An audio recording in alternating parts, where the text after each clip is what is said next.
She arrived with nothing. No home, no money, no one to back her up.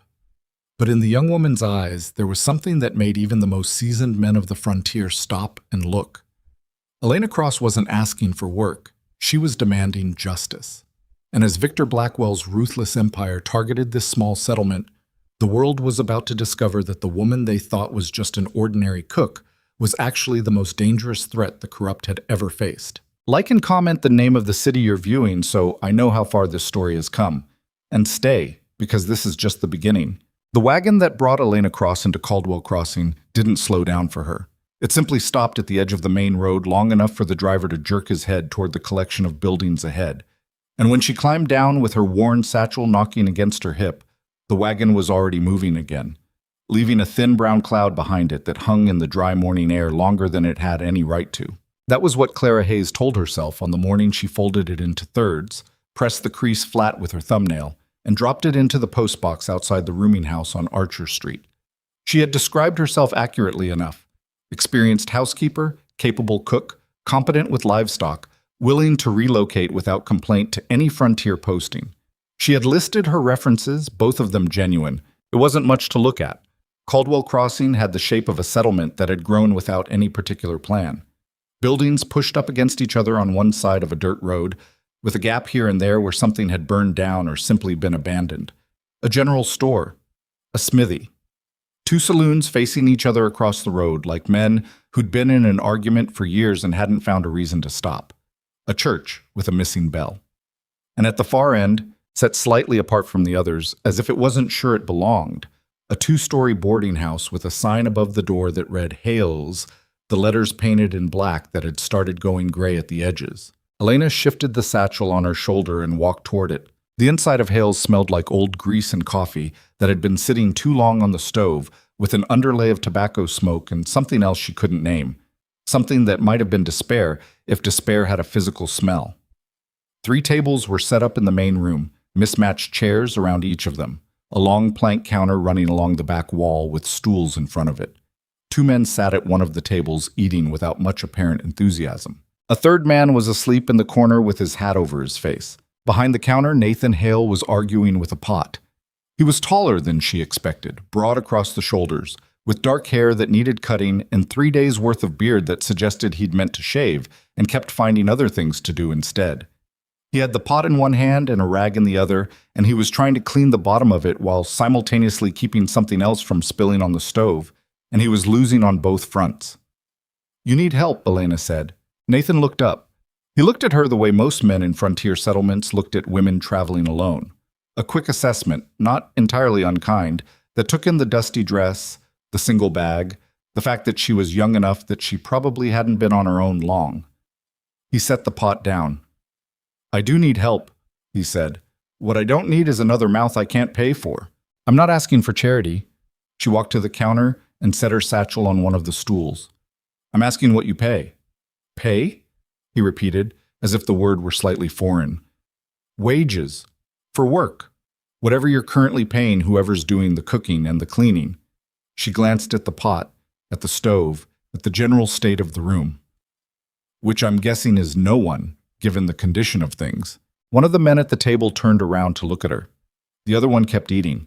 Nathan Hale studied her face for a moment, and she let him, because she'd learned a long time ago that there was no point trying to hurry a man through that particular process. He was going to decide what she was, and then he was going to tell her.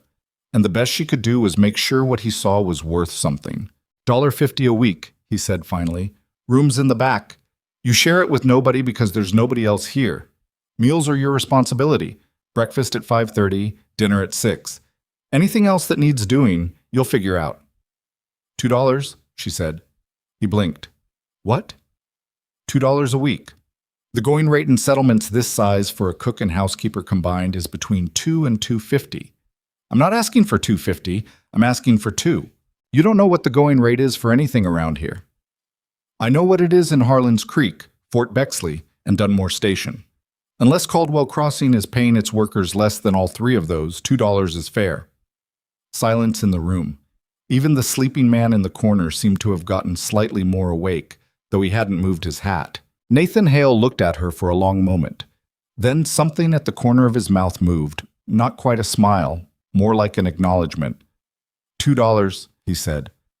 Show me you're worth it by Friday. Her name was Elena Cross, and she was 24 years old, and she had arrived in Caldwell Crossing with $11.30, a change of clothes, a small leather notebook that she kept in the inside pocket of her coat, and a working knowledge of frontier law that would have surprised everyone in the settlement if any of them had thought to ask.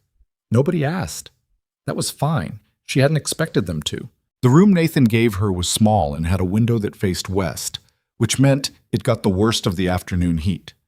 The bed had a rope frame that creaked whenever she shifted, and a mattress that had been restuffed too many times with whatever was available. The floor was bare wood. There was a hook on the wall for her coat and a small table with a wash basin on it. She set her satchel on the floor and sat on the edge of the bed and listened to the sounds of the building.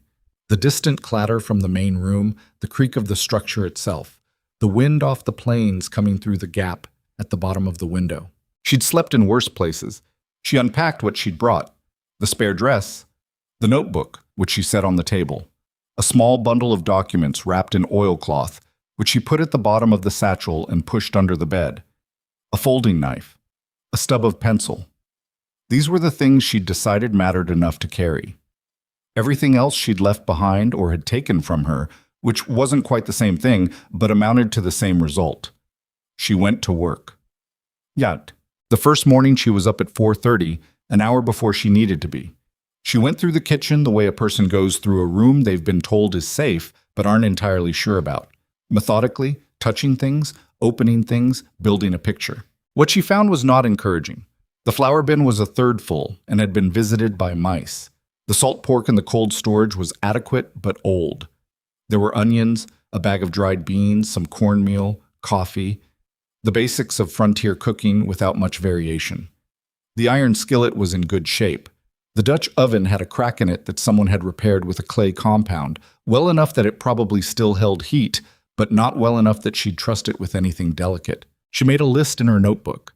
Then she made breakfast: salt pork, cornbread from the meal, fried potatoes from the half bag she found in the corner, coffee that she brewed twice as strong as what the grounds suggested, and then diluted slightly, because strong coffee that had been thinned tasted better than weak coffee that hadn't. By 5:30, there were 8 men in the room, all miners from the settlement's 2 main shafts, and they ate with the focused speed of men who didn't have a lot of time and were accustomed to food that didn't particularly deserve attention.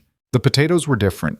She'd fried them with some of the onion and a little of the salt pork fat, and a scraping of the dried herbs she'd found in an unlabeled jar, and by the time they hit the pan, they smelled like something that deserved to be eaten rather than just consumed. One of the miners, a heavy-set man with a red beard who'd told her his name was Dorsey when he came in, stopped chewing and looked down at his plate. Then he looked at her. "What'd you do to these?" he said. "Cooked them," she said. "Not the way they've been getting cooked." "No," she agreed. He went back to eating, but he ate slower, which was the point. Nathan came in at 6, after the rush had thinned, and poured himself a cup of coffee and stood at the counter while she cleaned. He watched her work without making a performance of it, just watching the way someone watches a thing they're trying to understand. "Dorsey said you did something to the potatoes," he said. "Onion, herbs, nothing special." Dorsey hasn't said anything good about food in 3 years. She stacked the plates without responding. There wasn't anything that needed responding to. "Where'd you come from?" he asked. "Farther west." She carried the stack to the basin. "Before that, farther west than that." "That's not really an answer." "No," she said. "It's not." He was quiet for a moment. She could feel him considering whether to push it, running through whatever instincts told him where a line was with a woman he'd just hired.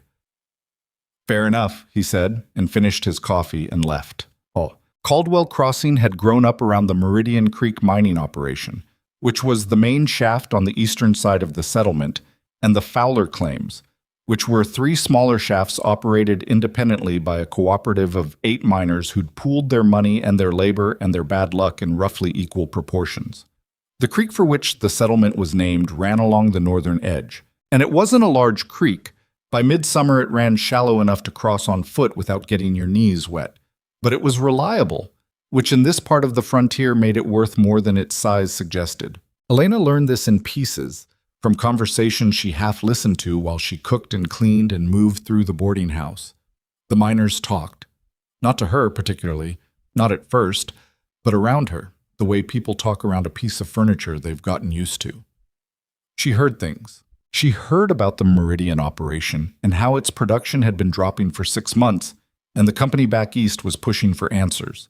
She heard about the Fowler Cooperative and their dispute with a water rights claim filed 18 months ago by a company called Blackwell Resources, which had offices in 4 territory capitals and was buying up mineral rights across a swath of land 200 miles in every direction. She heard about the road that Blackwell wanted to build, a company road, which meant it would be closed to everyone except Blackwell's own men and machinery, that would cut right through the middle of the Fowler Cooperative's grazing land. She kept her notebook in her apron pocket, and she didn't write any of this down where anyone could see her writing it. She had a good memory when she needed to have one. Later, in her room, she would open the notebook and record what she'd learned, dates and names and amounts, in the small, tight handwriting she'd developed because paper was expensive. By the end of her first week, she knew the shape of Caldwell Crossing better than most people who'd lived there for years. This was not a coincidence. Nathan Hale paid her on Friday, $2 exact, coins from a box he kept behind the counter. He counted them out on the plank without ceremony and pushed them toward her. She counted them after him, which she could tell annoyed him slightly. "You don't trust me?" he said. "I trust the count," she said. "It's not about you." He watched her put the coins in the small purse she kept in her apron.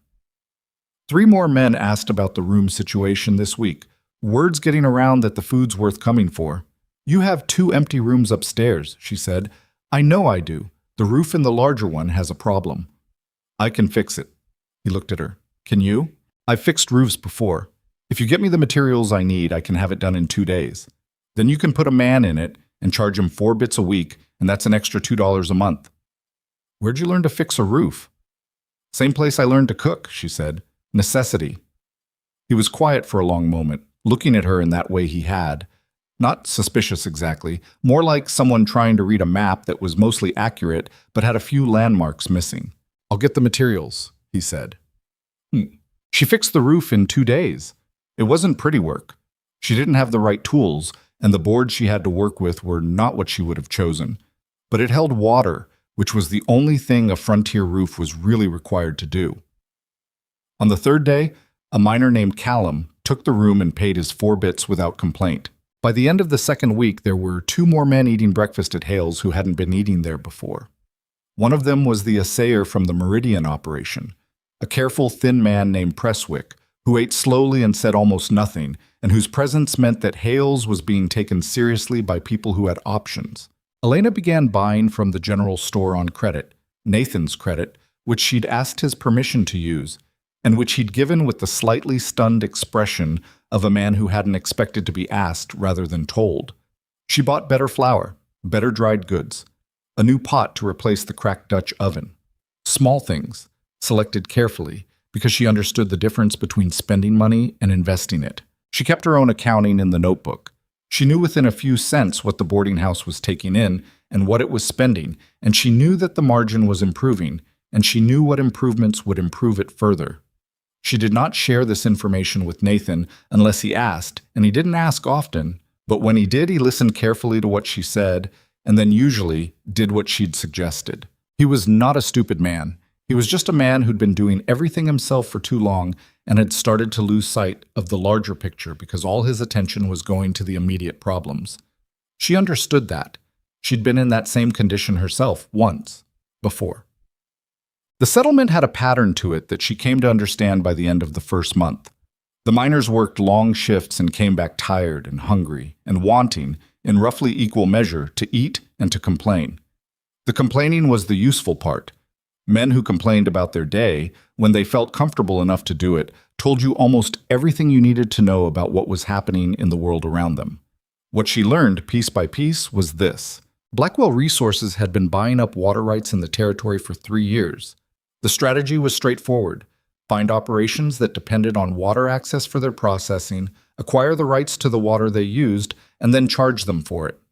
Some operations had seen it coming and had negotiated. More had not seen it coming until it was done. The Fowler Cooperative had been in a legal dispute with Blackwell over their creek access for over a year, working with a territorial lawyer named Kessler who came up from the capital once a month and charged them more than they could comfortably afford and had not, as yet, produced a result that meant anything.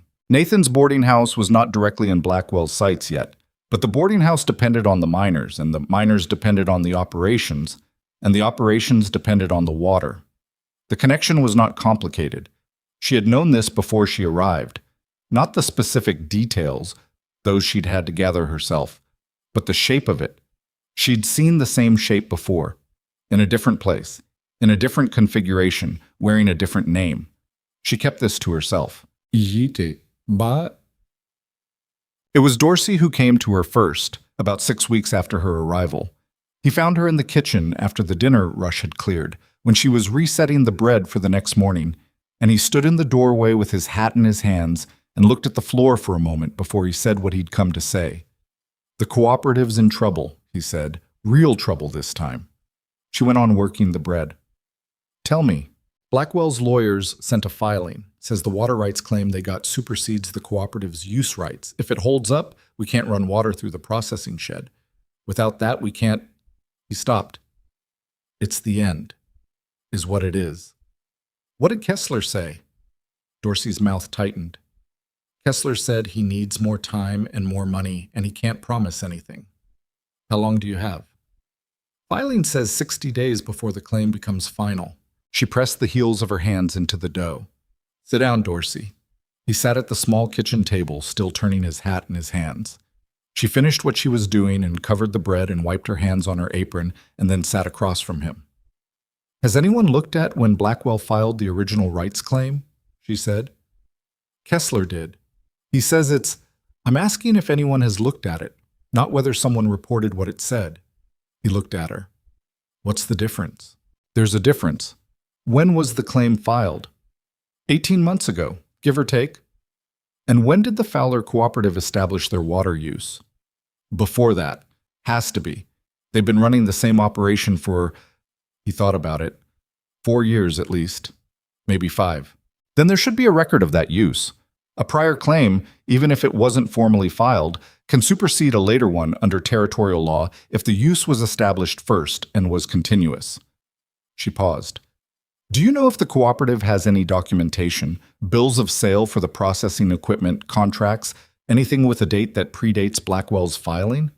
He was very still now. "You know about water rights law?" "I know some things," she said, "enough to know that Blackwell's lawyers are counting on the cooperative not having the money or the patience to look carefully at their own filing." "How do you know that?" She met his eyes and didn't look away. "Because that's how this works. That's always how this works." She stood up and picked up the washcloth. "Find out what the cooperative has in the way of records. All of it. Receipts, contracts, anything with a date on it. Bring me what you find." Dorsey stood too, slower, looking at her the way people looked at things that had turned out to be different from what they'd expected. "Why would you..." He stopped, tried again. "What are you getting out of this?" "Clean," she said, and turned back to the counter. "Bring me the records." She was not sleeping well. This was not new. She hadn't slept well in a long time, but it had a specific quality here in Caldwell Crossing that it hadn't always had. A kind of anticipation, which was almost worse than dread, because at least with dread, you knew what you were dreading. She lay in the narrow bed and listened to the plains wind and thought about what she'd learned and what she still needed to learn. And she thought about Victor Blackwell, whose name she'd first heard 3 years ago in a different context in a different place. And she thought about what she was building here and whether it would be enough when the time came. It needed to be enough. She didn't have a second plan. Pochette. Nathan found the notebook on the table in the kitchen. She'd left it there by accident. She'd been making notes on the food costs for the week and had stepped out to deal with a situation involving 2 miners who decided to resolve a disagreement in the main room. And by the time she'd gotten back, Nathan was standing with the notebook in his hands. Not reading it, but holding it and looking at her when she came back in. "You keep accounts," he said. She crossed the room and took the notebook from his hands, not roughly, but directly. "I keep notes. Yes. On my business. On what the business takes in and what it spends and what would need to change to improve the margin. Yes." She looked at him. Is that a problem? Most women I've known couldn't. He stopped himself. Couldn't what? He had the decency to look slightly uncomfortable. Do the kind of accounting you're apparently doing. Most women in frontier settlements don't have time, she said. It's not the same as couldn't. She set the notebook on the counter. Do you want to see what I've found? He hesitated. Then, yes. She opened it to the last few pages and set it in front of him. He read. She watched him read, watched his expression change as the numbers resolved into something he hadn't quite seen before. Not just what the boarding house was making and spending, but the pattern of it, the opportunity in it. You're saying if we took on 2 more regular paying guests and reduced what we're spending on salt pork by buying in larger quantities, the margin improves by about 30%, she said, which isn't a fortune, but it's the difference between the business being stable and the business being vulnerable. He looked up at her. Vulnerable to what? She didn't answer that directly. A business that's just getting by doesn't have room to weather problems. A business with a margin has options. She took the notebook back. It's not complicated. Where'd you learn this? She was quiet for a moment. From watching what happens when a business doesn't have a margin, she said, and someone comes along who knows that. He looked at her for a long moment. She could tell there were things he wanted to ask, and she could tell he was deciding not to ask them, which she found she appreciated more than she expected to. All right, he said. What do we do first? Dorsey brought her a cardboard box 3 days later. It was stuffed with papers, receipts, a contract from when the cooperative had bought its first processing equipment, a letter from the original landowner establishing use rights, a handful of other documents that had been kept. Not because anyone thought they were particularly important, but because throwing things away on the frontier felt like a waste. She went through the box at the kitchen table while the bread was rising, sorting into piles. Most of it was noise, but there were 3 documents that mattered. The first was a bill of sale for the main water wheel at the processing shed, dated 4 years and 7 months before Blackwell's filing, and signed by the seller and by the cooperative's founding members. The second was a letter from a Caldwell Crossing surveyor.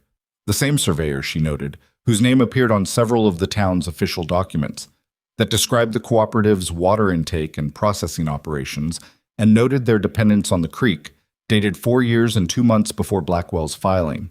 The third was harder to see at first because it was handwritten on a torn half sheet, but when she read it carefully, she understood what it was.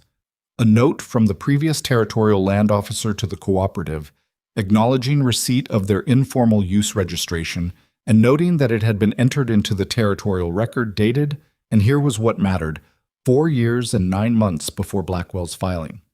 She sat back and looked at the 3 documents. Prior use. Continuous operation. Documented and entered into the territorial record before Blackwell's claim existed. She wrote in her notebook for a long time that night.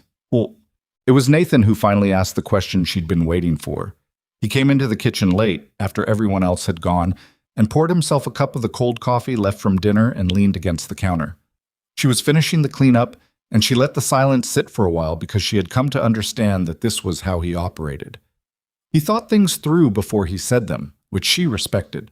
You know more than a woman who just needed a cooking job would need to know, he said. She didn't stop wiping the counter. Yes. You've been asking about Blackwell. Listening, she said. There's a difference. Not much of one. He set down the cup. Are you going to tell me why? She folded the cloth and set it down and looked at him directly. Not tonight. Why not tonight? Because tonight I don't have everything I need to tell it right. She picked up the lamp from the counter. When I do, I will. He looked at her for a long moment. She could see something working in his face. Not suspicion, not exactly, but a kind of reckoning with the fact that he'd hired someone he didn't fully understand and had not, in fact, asked nearly enough questions. Are you in danger? He said. Or am I? She thought about it honestly. Probably, she said, but not yet. She took the lamp and went to her room. The change at Hales happened gradually, and then all at once, which was how most changes happened in frontier settlements if you paid attention. By the end of the second month, the boarding house was the place people came to eat who had other options. Not just the miners who needed to be somewhere, but the Meridian Operations shift supervisors, Presswick the assayer, occasionally one of the Fowler Cooperative's partners. The food was better than it had been. The room was cleaner.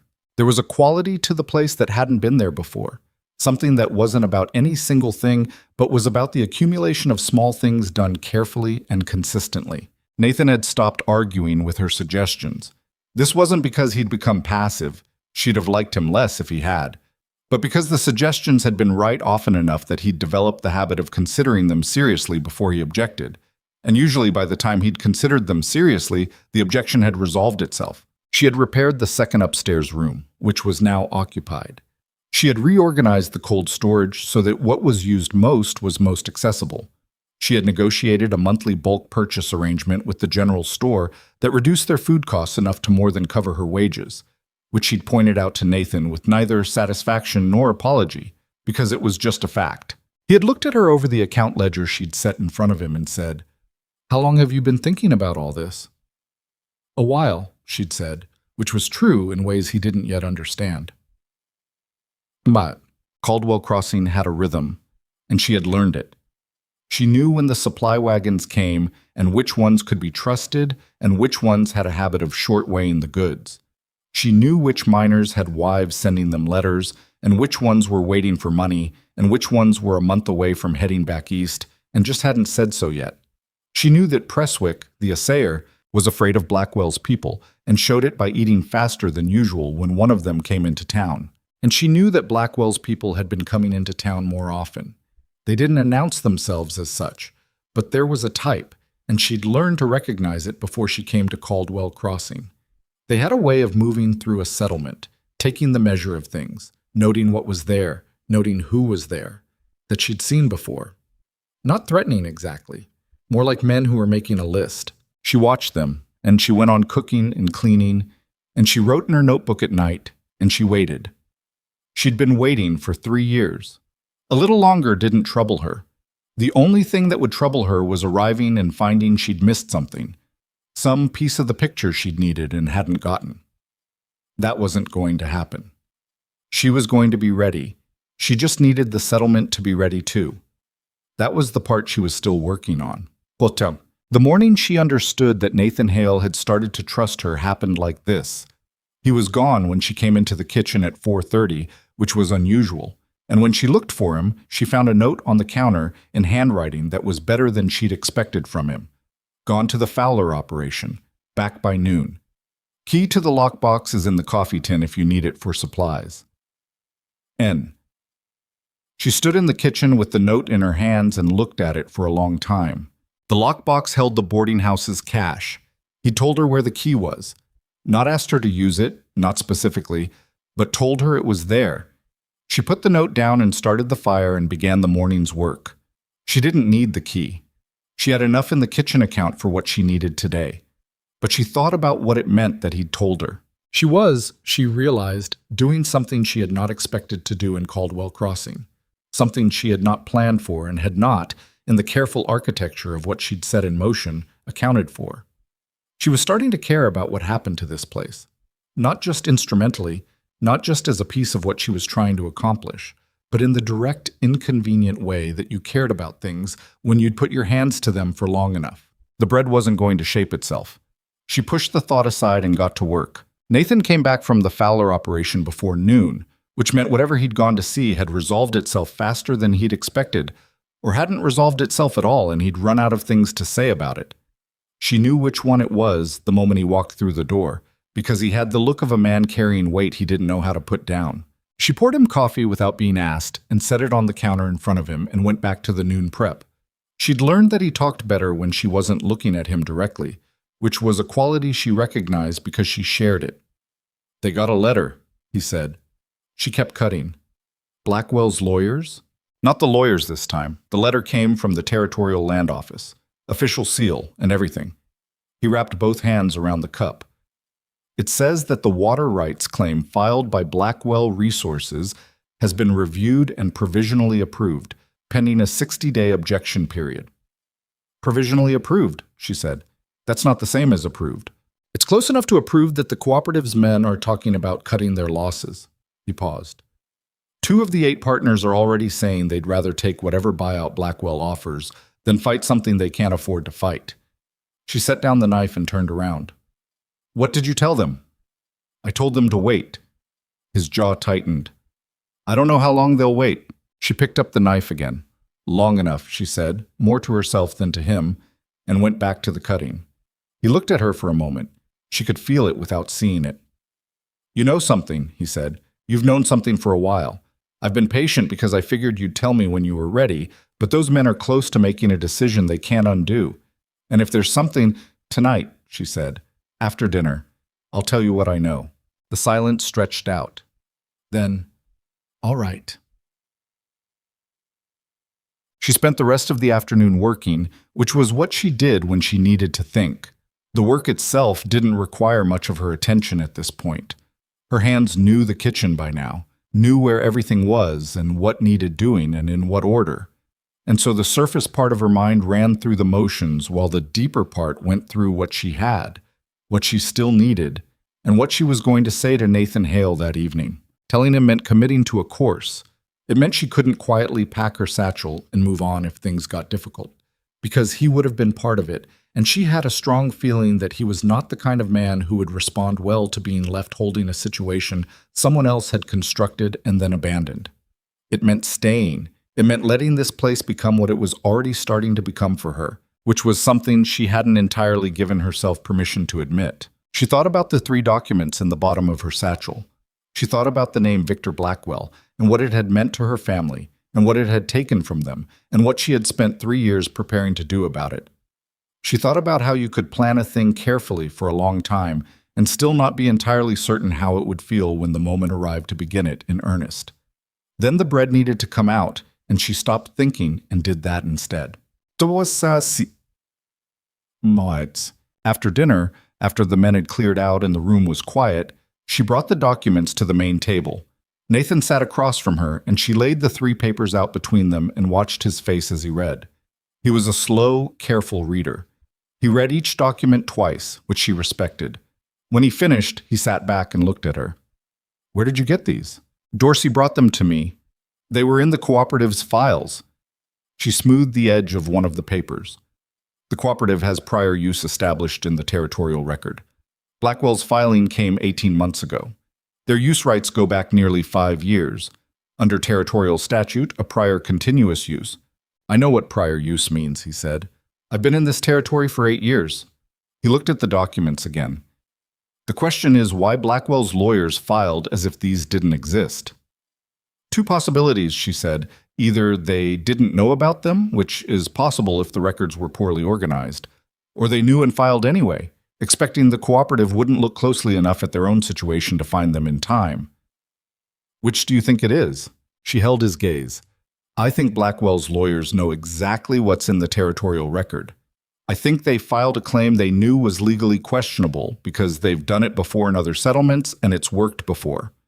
The water gets tied up in dispute, the smaller operation runs out of money to fight it, and by the time the claim becomes final, there's no one left who can challenge it. Nathan was quiet. He had his hands flat on the table and he was looking at the documents, but she could tell he wasn't seeing them anymore. He was seeing something else. The shape of a pattern he'd been living inside without being able to see from the outside. You came here knowing about Blackwell, he said. It wasn't quite an accusation. Yes. Why here? Why Caldwell Crossing?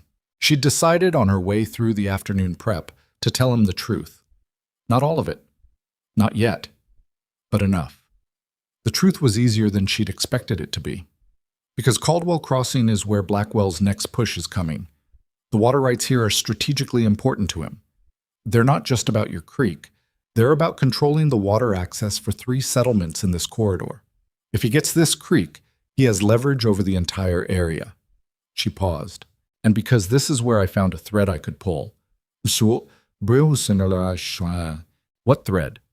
The documents Dorsey brought me.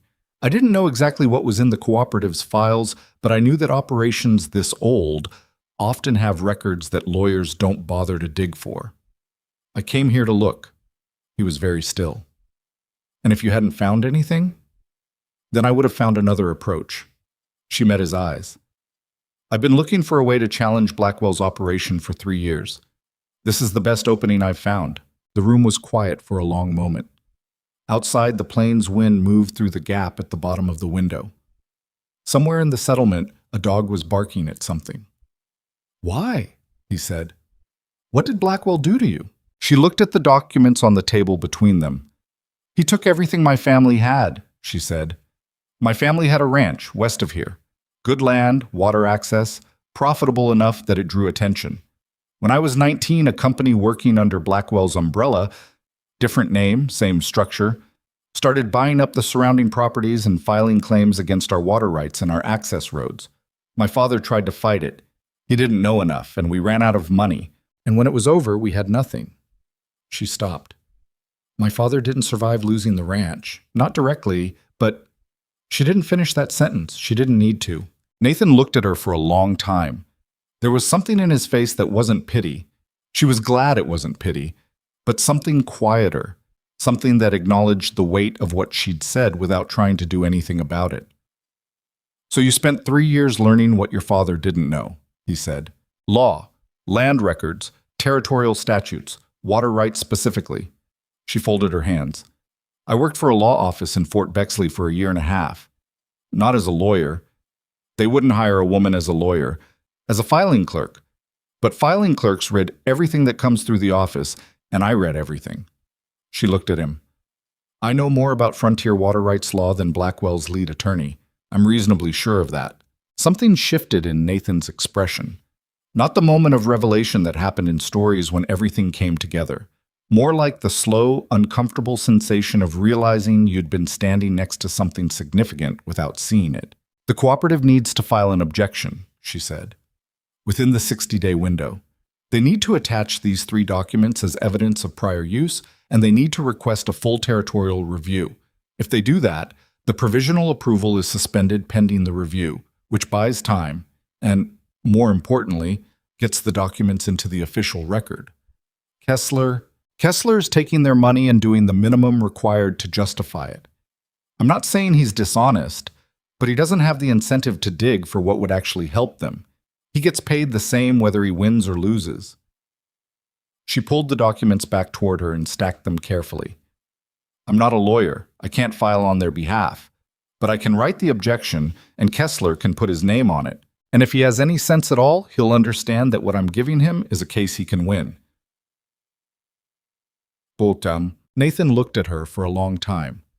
"You came here with $11, he said, "and a worn-out bag, and enough nerve to negotiate your own wages in the first 5 minutes. And this whole time, I needed to understand the settlement first. I needed to know who was here and what the situation actually was, not just what I thought it was from the outside." She looked at him steadily. "And I needed to know whether the people here were worth fighting for." The question of what he'd decided about that last part hung in the air between them. She hadn't meant to say it quite that directly, but she didn't take it back. "Are we?" he said. "Yes," she said. And then, because honesty required it, "most of you." She wrote the objection in 3 nights, at the kitchen table after everyone had gone to sleep, with a lamp and her notebook, and the 3 documents and a copy of the territorial statute she'd been carrying in the oilcloth bundle at the bottom of her satchel since Fort Bexley. It was 12 pages when she finished.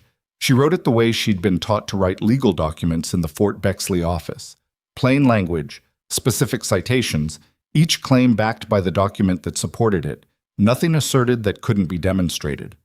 The 3 pieces of evidence Dorsey had brought her were laid out in chronological order, their significance explained clearly, with the relevant section of territorial statute quoted in full. She was aware, as she wrote, that there were ways this could fail. Kessler might not file it. The Territorial Review Board might be compromised, which happened more often than anyone admitted. Blackwell's lawyers would respond, and their response would be resourced in ways hers was not. She wrote it anyway, as carefully and as completely as she could, because a thing worth doing was worth doing as if it might actually work. On the 4th day, she gave it to Dorsey in the kitchen after breakfast. He read it standing up, which was how he read most things, and when he finished, he looked at her over the top of the last page. "You wrote this," he said. "Yes." "All of it." "All of it." He looked back at his pages. She could see him wrestling with something, and she waited because she recognized the quality of that particular wrestle. It was the moment when a person understood they were in a situation that was different from the one they'd thought they were in. "I'm going to ask you something," he said finally, "and I want you to tell me the truth." "All right. Do we have a real chance? Not a maybe, not a probably, a real chance." She thought about it honestly, the way she always tried to think about things that mattered. If the territorial review is conducted fairly, yes. If the board is independent, the prior use claim is strong enough to void Blackwell's filing. The documents support it. The law supports it. She paused. "The question I can't answer is whether the review will be conducted fairly. And if it isn't, then we need to make the corruption visible enough that it becomes its own problem. A compromised review board is a story. A story, in the right hands, reaches people who have the power to act on it." She looked at him. "But let's try the right way first." Dorsey nodded slowly. He folded the document carefully, the way people fold things they've decided are valuable. "I'll take it to Kessler. Tell him to read it before he decides whether to file it." "Why?" "Because if he reads it first, he'll file it." 3 days after Dorsey took the document to Kessler, a man came into Hales for dinner who hadn't been there before. He was well dressed by frontier standards, not extravagant, but the quality of his clothes was a notch above the miners and the locals, in the way of a man who bought things that would last rather than things that would impress. He had a broad, pleasant face and the kind of easy manner that made you like him before you decided whether you should. He sat at the counter rather than a table, which most newcomers didn't do, and he ordered what the others were having without asking what it was. Elena cooked. She watched him from the kitchen without appearing to watch him. He talked to Nathan. That was what he was there for. She could see it in the way he'd positioned himself at the counter, the way the conversation moved from general remarks to something more specific. Nathan's posture shifting slightly in the way it shifted when he was being asked something he hadn't expected. She brought the food out herself rather than letting Nathan do it.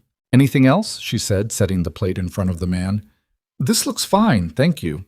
He had a particular kind of smile, the kind that was practiced enough that it came out automatically, genuine seeming without being genuine. "I don't think we've met. I'm Aldous Crane. I'm in the territory on behalf of Blackwell Resources." She met his eyes. His were light brown and careful. "Elena Cross. I cook here." "Wonderful." He picked up his fork. "Do you enjoy Caldwell Crossing, Miss Cross? I'd imagine it's quite a change from wherever you came from." "It suits me," she said, and went back to the kitchen. She could hear the conversation from the kitchen, not every word, but enough. Crane was doing what she'd expected him to do, laying out what Blackwell's presence in the settlement would mean in terms of investment, wages, improved infrastructure, the things that sounded like opportunity and felt like the precursor to a trap. Nathan answered carefully, not committing to anything, which she found she was glad about.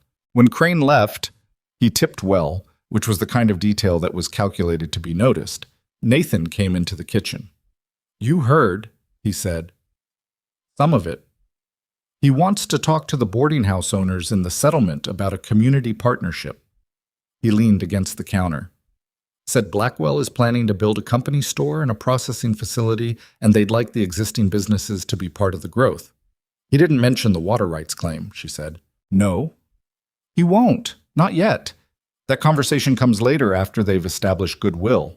She set the pot down. "When did he want to meet?" "End of the week. He's calling it an informal gathering at the saloon." Nathan looked at her. "He's good at this, isn't he?" "Very," she said. "That's the point." Kessler came to Caldwell Crossing 4 days later, which was earlier than his usual monthly visit, which told her before she spoke to him that the document had done what she'd thought it would do. He was a small, precise man in his 50s, with wire-rimmed glasses and the permanently preoccupied expression of someone who was always doing arithmetic in his head. He found her in the kitchen, which meant Dorsey had told him where to look, and he stood in the doorway the same way Dorsey had stood in the doorway the first time he'd come to talk, hat in hand, uncertain of the welcome. "I read your filing," he said without preamble. "I know. It's good." He said it the way a man said a thing that surprised him, and he wasn't entirely comfortable being surprised. "The prior use argument is solid. The documentation chain is intact. If the review board does its job, this should suspend the provisional approval." Should, she said. In law, everything is should. He came into the kitchen and sat down without being invited, which she decided to take as a sign of respect rather than presumption. I want to ask you something. Go ahead. The statute you cited in Section 4, the continuous use provision under Territorial Land Code from 11 years ago, that was revised 2 years ago. The revision narrowed the definition of continuous use in ways that could complicate the argument. She turned around. I know about the revision. I cited the original statute because the cooperative's use rights were established before the revision, and under the grandfather provision in the revision itself, uses established under the prior statute are protected by the prior standard. She crossed her arms. I included a footnote on page 9. He blinked. Then he took the document out of his coat pocket and turned to page 9. He read the footnote. She waited. I missed that, he said. I noticed. He looked up at her over his glasses. It was the look of a man recalibrating something. Where did you train? I didn't. I read. For how long? Long enough. She sat across from him. Are you going to file it? Yes, I was always going to file it after I read it. I came here because I wanted to meet the person who wrote it. He set the document on the table between them. There's something else you should know. The review board for this district was reorganized 8 months ago. 3 of the 5 members are new appointments. Appointed by whom? The Territorial Governor's Office. He paused. The Governor's Office has received significant funding from Blackwell Resources in the last electoral cycle. She looked at him steadily. So the board may not be independent. It may not be. I don't know that it isn't. I'm not making an accusation. But it's something to be aware of. She looked at the document on the table. Then we file the objection because it's the right thing to file and because the law is on our side. And at the same time, we start building a record of what's happening here, not for the board, for whoever comes after the board if the board fails. Kessler looked at her for a long moment. You've thought about this for a while. 3 years, she said. He picked up the document and put it back in his pocket. I'll file by the end of the week. I'll need the originals of the 3 supporting documents. I'll have copies made at the general store first. Then you can have them. He stood, resettling his hat. At the door he stopped. Miss Cross, I want to say the filing is as strong as any I've seen. Stronger than some I've written myself. He looked slightly uncomfortable saying it, which made her believe it. Whatever your background is, it's been well used. She nodded. File it, she said. The informal gathering at the saloon was on a Thursday evening, and Nathan went, which she'd told him he should do, and she didn't go. Which she'd told him was the right call because her presence would signal things she wasn't ready to signal yet. He came back at 9 o'clock and sat down at the kitchen table, and she poured him coffee and sat across from him. How many were there? She said. 14. All the business owners in the settlement, more or less. Crane had food brought in. Good food. Better than we've got here, no offense. None taken. What did he say? Said Blackwell is planning to invest substantially in the corridor, new processing capacity, company housing, a road connecting Caldwell Crossing to the main trade route. Said there would be opportunities for existing businesses to supply goods and services to the operation. He wrapped his hands around the cup. He was very good at not saying the part where all of that investment comes with conditions. How did people respond? Variously. He looked at the table. 3 of the business owners were openly enthusiastic. Couple more were cautious but interested. The Fowler Cooperative's partners who were there, Yates and Barber, sat in the back and didn't say much. He paused. Crane asked if I'd had a chance to think about his offer. What offer specifically? He said Blackwell would be interested in acquiring the boarding house. Said it was a good location and they'd pay a fair price. Nathan looked at her. Said he hoped I'd consider it an opportunity. What did you say? Said I'd think about it. She nodded. Good. That's the right answer for now. I'm not going to sell. I know, but I'll think about it buys time and doesn't put you in opposition to them before we're ready. She looked at him. Kessler's filing the objection tomorrow. When Blackwell's lawyers see it, they're going to know someone put that document together. They'll start asking questions about who and where and why. Nathan's jaw tightened slightly. And that's when it gets harder. Yes, she said. That's when it gets harder. The space between them had changed over the past weeks in ways that were hard to name exactly. He'd started talking to her differently, not like an employer to an employee, not even like one colleague to another, but with a directness that assumed she would engage with it, that treated what she thought as relevant. She found she'd stopped being careful about how much she revealed in conversation with him, which was new and slightly alarming if she let herself think about it. Elena. He said her name the way he didn't usually say it, not as a way of getting her attention, but as a way of saying something he wasn't sure how to say otherwise. When this is over, however it goes, what are you planning? She looked at him. I haven't thought that far ahead. It was not entirely true. But the part she was avoiding thinking about was the part that involved what she wanted, which was a harder question than the one about what she was doing, and she'd spent 3 years making sure the second question took priority. You should think about it, he said quietly. That's all. But the first sign that Blackwell's people had noticed the objection filing came a week later, when the supply wagon from Fort Bexley arrived short. Not dramatically short, just enough items missing or substituted that the shortfall could be attributed to supply problems, to availability, to the general unreliability of frontier logistics. But Elena had been tracking the orders carefully, and she knew what had been ordered and what had arrived, and the pattern of the shortfall was not random. The items missing were the ones that mattered most to the boarding house's operation. The flour, the good coffee, the salt pork they'd arranged to buy in bulk. Nathan looked at the delivery list when she showed him. Coincidence? He said. No. He set the list down. They're already pushing. They're testing. They want to know how we respond. She folded the list and put it in her apron pocket. We respond by adjusting. I'll find the flour through the general store's local supplier. It'll cost more, but it'll hold us. The coffee I can substitute for now. The pork is harder, but not impossible. And we say nothing. We say nothing yet. We keep running. We keep the boarding house full. She looked at him. The worst thing we can do right now is react in a way that makes us look desperate. He nodded, slow. You've done this before. I've seen it done, she said. I've seen what happens when people react and when they don't. She picked up the ledger.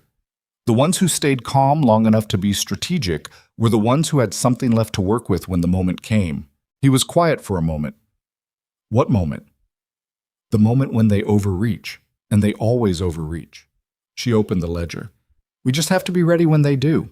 Outside, the late afternoon light was going gold and then orange across the dirt road, and somewhere down the street, Crane's well-dressed figure was moving from one building to the next, making his rounds, his pleasant face composed into the expression of a man who was confident that time was on his side. He wasn't entirely wrong about that, but he was wrong about a few things, and those few things were going to matter more than he understood. Dorsey came in for the early dinner seating and sat at his usual spot and ate the potatoes. She'd managed to get a sack of good ones from a local farmer who'd started making deliveries after word spread that the boarding house paid on time and in full, and he looked up at her when she brought the coffee. Kessler sent word, he said quietly. The objection was filed yesterday morning. They received the confirmation stamp. Good, she said. The cooperative's men are holding, for now. He looked down at his cup. Yates is still nervous, Barber's steady. The others are watching which way the wind blows. Then we make sure the wind blows the right direction. She set the coffee pot down. Hold on, Dorsey, just a little longer. He looked at her the way people looked at her sometimes, not with full understanding, but with a willingness to extend trust that she found both flattering and heavy, because trust extended on incomplete information was a responsibility. She picked up the coffee pot and went back to the kitchen and started on the dinner bread and thought about what she needed to do next, because the filing was done and the pressure was building, and they were past the point where patience alone was enough. It was time to start pulling harder on the thread. The thread she'd decided to pull harder on turned out to have more attached to it than she'd expected, which was either good news or the kind of news that looked like good news until it didn't. It started with Presswick. The assayer had been eating at Hale's for 2 months by then, always at the same stool at the end of the counter, always ordering the same thing, always eating with the focused economy of a man who treated meals as fuel rather than pleasure. He tipped exactly 10%, which suggested a precise mind. He never initiated conversation, but he answered questions when asked, and she'd learned that the quality of his answers depended almost entirely on whether he felt safe enough to give them. She'd been building that feeling of safety the same way she built everything, incrementally, without announcing it. Better coffee exactly the way he took it, already on the counter when he sat down. Not hovering, not asking him things he hadn't opened a door to, just being consistent, which was something she'd noticed people on the frontier valued more than they admitted, because the frontier itself was so thoroughly inconsistent in every other way. On a Tuesday morning, 12 days after the objection was filed, Presswick came in for breakfast earlier than usual and sat at his stool and put both hands flat on the counter and stared at them for a moment before he said anything. She poured the coffee. "They've been at the records office," he said without looking up. She set the pot down. "Blackwell's men?" "Two of them, Crane and someone I don't know. Younger, carries himself like a lawyer." He lifted the cup. "They were there for 3 hours yesterday. The clerk told me this morning. Said they were pulling land records going back 10 years. "Which properties?" "All of them." He drank. "Everything in the corridor, every claim, every transfer, every filing." He finally looked at her. "Miss Cross, I don't know exactly what you've gotten yourself into, but I've been watching you watch them for a month, and I think you should know that they're also watching you." She didn't react. "What makes you say that?" "Because Crane asked the clerk about the boarding house, who owned it, how long it had been operating, whether there were any recent changes in management or staff." He set the cup down. "The clerk is a young man who doesn't entirely understand the implications of things. He told Crane what he asked." "Which was?" "That Nathan Hale took on a new cook about 2 months ago, a woman traveling alone." She absorbed this. She'd known it was coming, had known since the objection was filed that Blackwell's people would start pulling at threads the same way she was pulling at them. But knowing a thing was coming and having it arrive were not the same experience. "Thank you," she said, "for telling me." He nodded. He looked like a man who had decided to do something that made him nervous and was hoping it had been the right decision. "I've been in this territory for 11 years, he said. "I've watched 3 other settlements go through what's starting here. I don't like what I've watched." He picked up his fork. "The eggs smell good this morning." She went back to the stove. Her hands were steady. She'd made sure of that. She told Nathan that evening. She'd made a habit of these end-of-day conversations. Not every day, but when there was something that needed saying, and he'd developed the habit of being in the kitchen when the room had cleared, on the premise that there was always something that needed doing in there, which was true enough to be a reasonable cover for both of them. He listened without interrupting, which was one of his better qualities. "They're going to find out who I am," she said. "Not today, and maybe not for another few weeks, but eventually, someone will know someone, or they'll find the Fort Bexley connection, or they'll just dig until something comes up." She looked at the table. "I'd rather you heard it from me first than from whoever Blackwell sends to tell it." "Then tell me." So she told him more than she'd told him before. She told him about the ranch, cross-family land, 240 acres with water access and good grazing, south of the Redwall Range. She told him about how it had been taken, the specific mechanisms of it, the competing claims filed under shell company names, the access road blocked, the water rights challenged in a court 200 miles away that her father hadn't had the money to reach. She told him about the year after, which she described in plain terms that she knew didn't capture what it had actually been. The poverty, the particular humiliation of watching everything familiar become inaccessible, her father's decline that was quiet and thorough and did not announce itself as the catastrophe it was until it was finished. Nathan listened to all of it without moving. "After he died," she said, "I had 2 choices. I could go somewhere and try to make a life and leave it behind, or I could learn what had been used against us well enough to use it back." She looked at her hands. "I spent 6 months being angry. Then I got practical." "Fort Bexley," he said. "Fort Bexley, the law office. A year and a half of reading everything that came through. Then I started tracking Blackwell's operations, where they were expanding, how they were doing it, what patterns held across different settlements." She paused. "There's a woman in the territorial capital named Margaret Dole. She works for the Settlement Records Bureau. She helped me understand how to read the filing patterns, how to see what was being set up before it was completed." She stopped again. "I'm telling you this because when Blackwell's people find out who I am, they're going to say I came here with an agenda, and they'll be right. I did come here with an agenda. I came here to do what I'm doing, and I need you to know that before they tell you. The kitchen was very quiet. Nathan had his elbows on the table, and he was looking at her with an expression that took her a moment to read. Not anger, not betrayal exactly, but the particular look of a man working through the difference between being used and being part of something. "The boarding house," he said finally. "Did you come here because of the boarding house, or was that just—" "I came here because it was a place I could work and observe without raising questions. The boarding house was practical." She held his gaze. "But it became something else. What I've built here, what you've built, the people who come and eat and trust that it's going to be there, that matters to me. That part is real." He was quiet for a long time. She let the silence sit. "Did you think about telling me sooner?" he said. "Yes." "What stopped you?" "Not knowing whether it would change what you'd let me do," she said. "And not being certain enough about you yet." She let that land. "I'm certain enough now." He looked at her for another long moment. Then he stood up and poured himself more coffee and stood at the stove with his back to her for a moment that lasted long enough that she wasn't sure what would happen when he turned around. When he turned around, his face had settled into something. Not resolution exactly, but something adjacent to it. The look of a man who'd made a decision and was going to live with it. "What do we do next?" he said. She exhaled. "We start building a record of our own. Every irregularity in their filings. Every instance of supply pressure or interference. Every piece of evidence that their operation here is following the same pattern it's followed in other settlements." She looked at the notebook on the table. "And we find someone outside the territory who has both the authority and the interest to act on it." "Who?"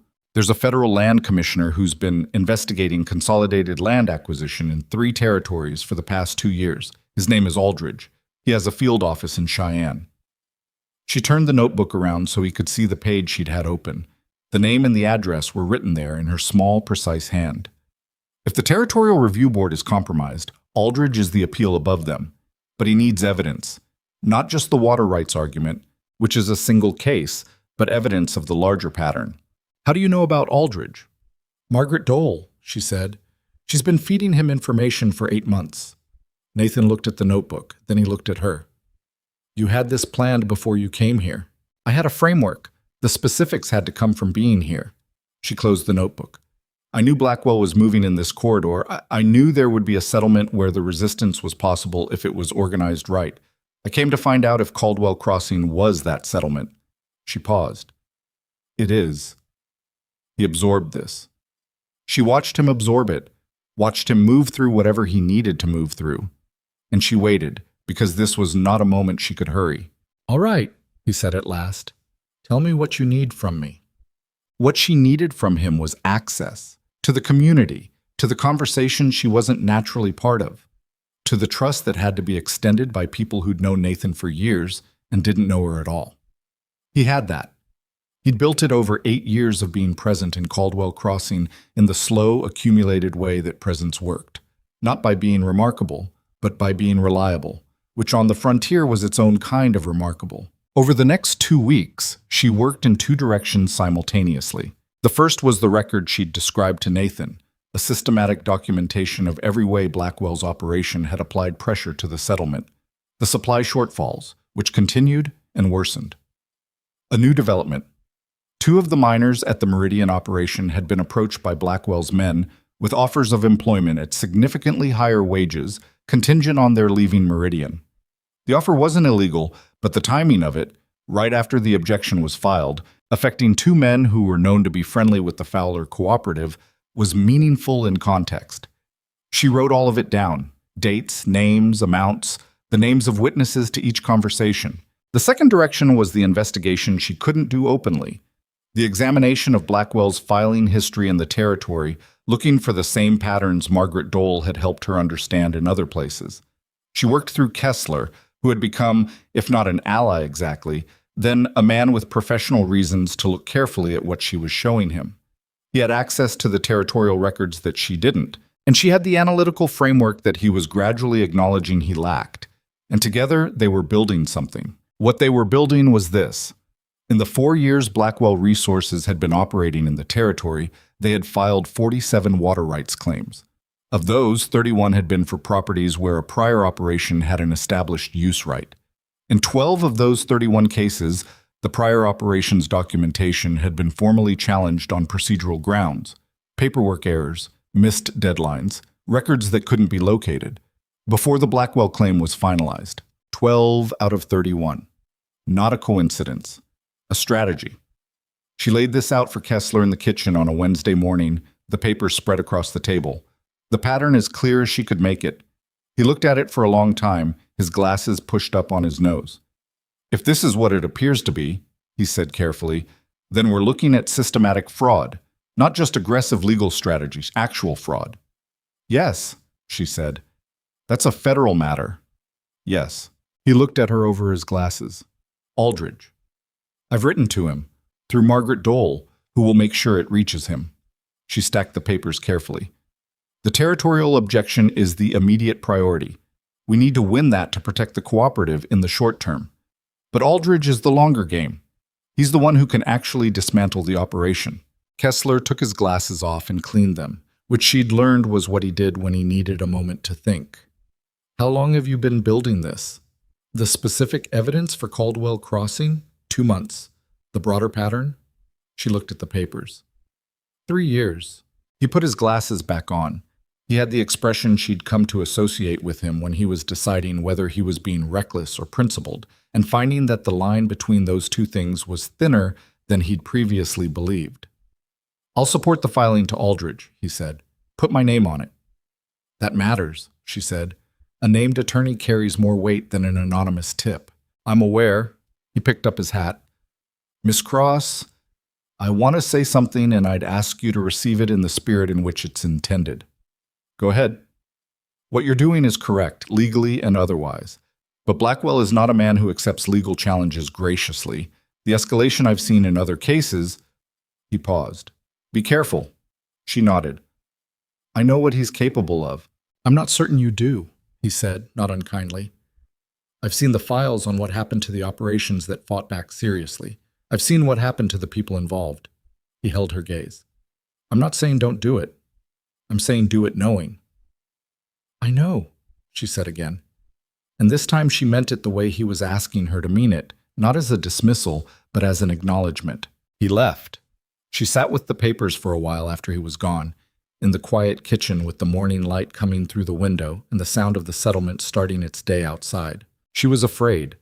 She'd been afraid for a while. A specific, practical fear that lived in the part of her that understood what she was doing and what the risks were. But she'd found that fear was useful if you didn't let it make decisions for you. It kept you from being careless.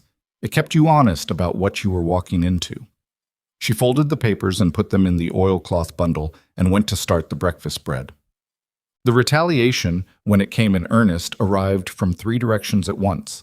The first was the supply situation, which stopped being subtle. The weekly wagon from Fort Bexley simply didn't come. No explanation, no message. It just didn't arrive.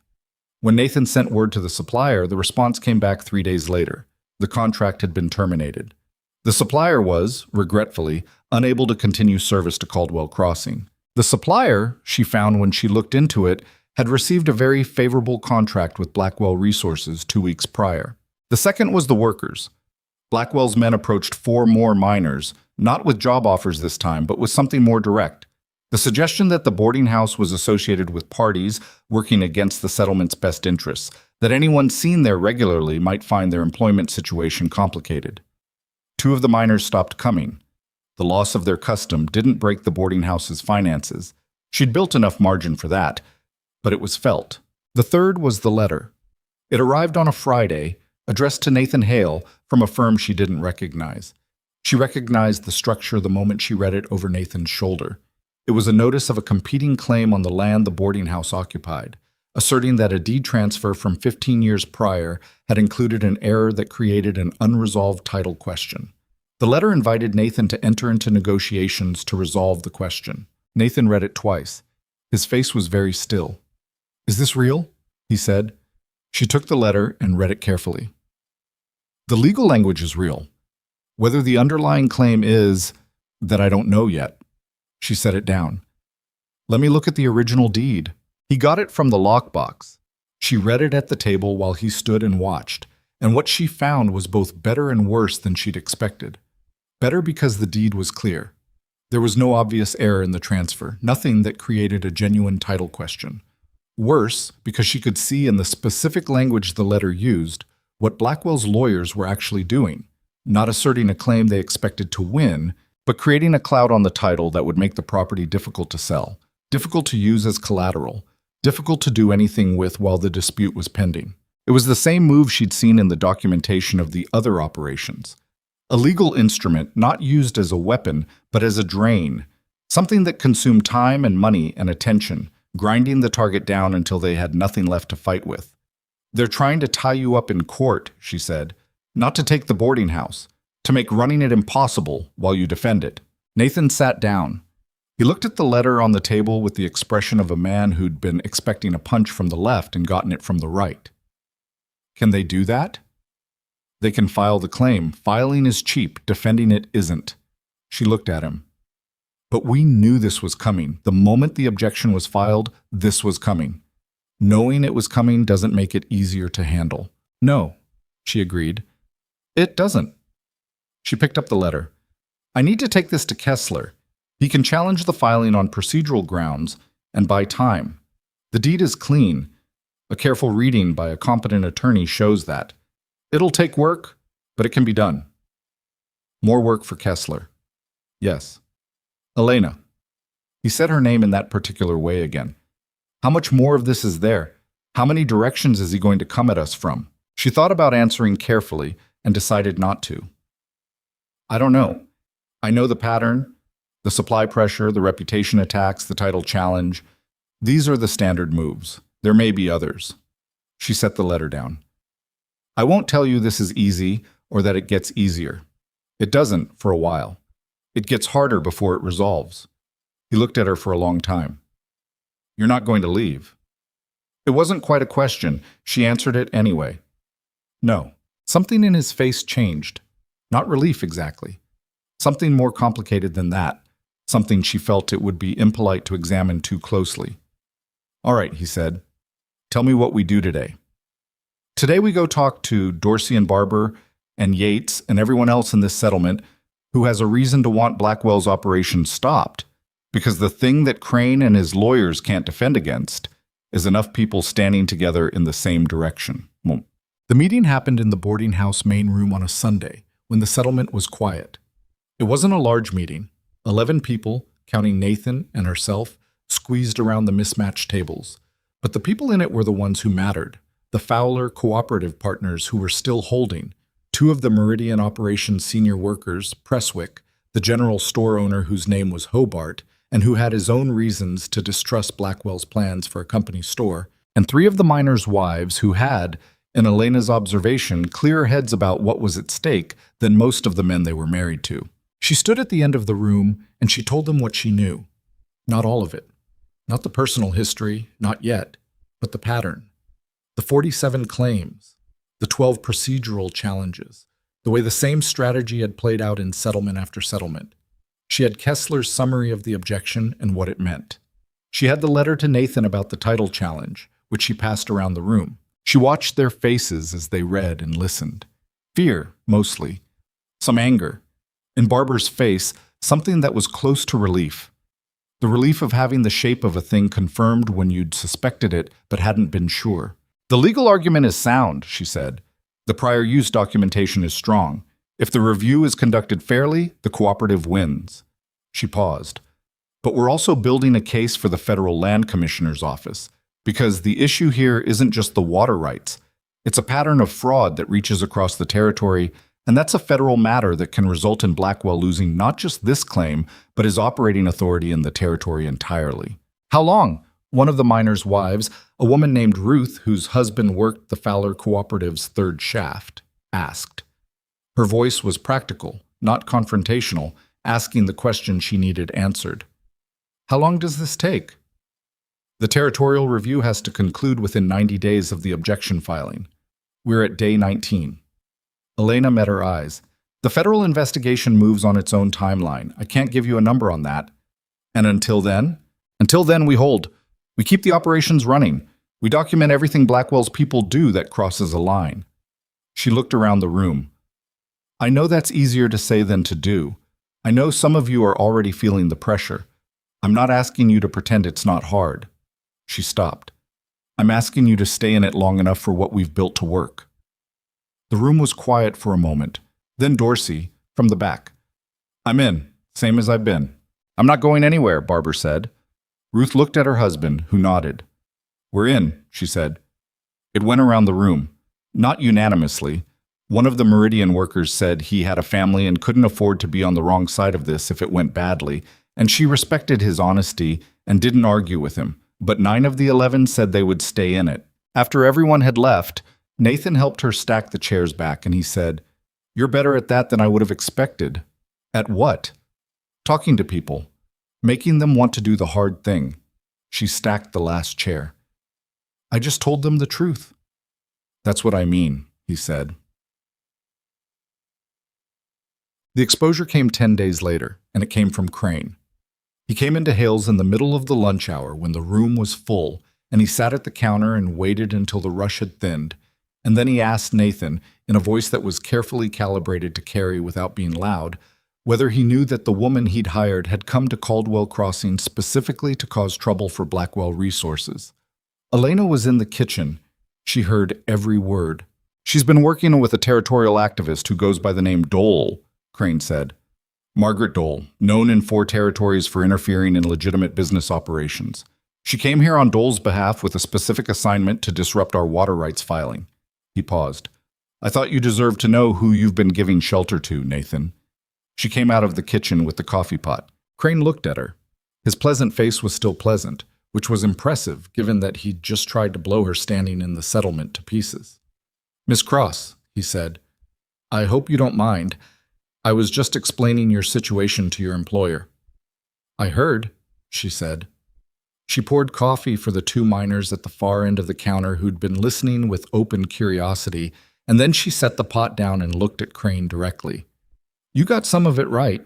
Nathan was very still behind the counter. I did come here knowing about Blackwell's operation, she said, loudly enough that the room could hear.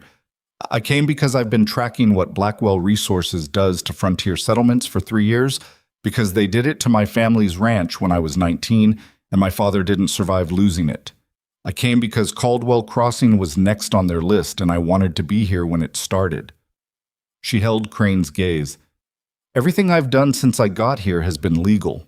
The objection filing, the documentation, the outreach to the Federal Land Commissioner's office. She let that last part land. The Land Commissioner's office. You want to talk about that? Something flickered in Crane's eyes.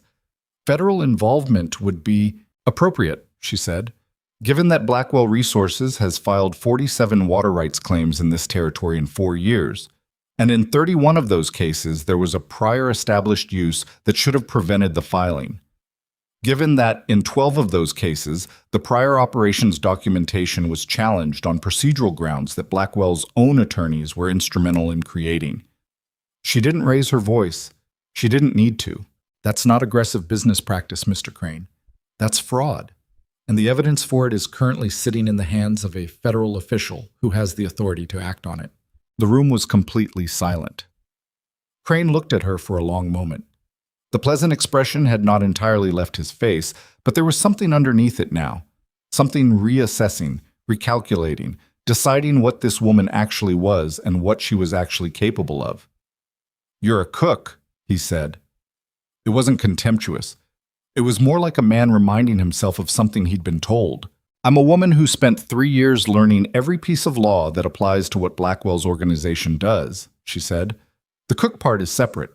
She picked up the coffee pot. Is there anything else I can get you? He left without finishing his coffee. Us. The room stayed quiet for about 10 seconds after the door closed. Then Dorsey, who had arrived in the middle of the exchange and was standing near the back, said, Well, one of the other miners agreed. Nathan looked at her across the counter. She looked back at him. There was something in his face she couldn't fully read. Something that was past the reassessing, past the reckoning she'd watched him do over the past months, into territory that she found she couldn't meet directly for more than a moment before she had to look away. She went back to the kitchen. She stood at the counter for a moment and put both hands flat on it and breathed. and the shaking that she'd been holding back through the conversation with Crane moved through her for about 30 seconds and then passed, the way it always did when she let it have its moment rather than fighting it. Then she started the afternoon prep, because there were people to feed and the bread wasn't going to make itself.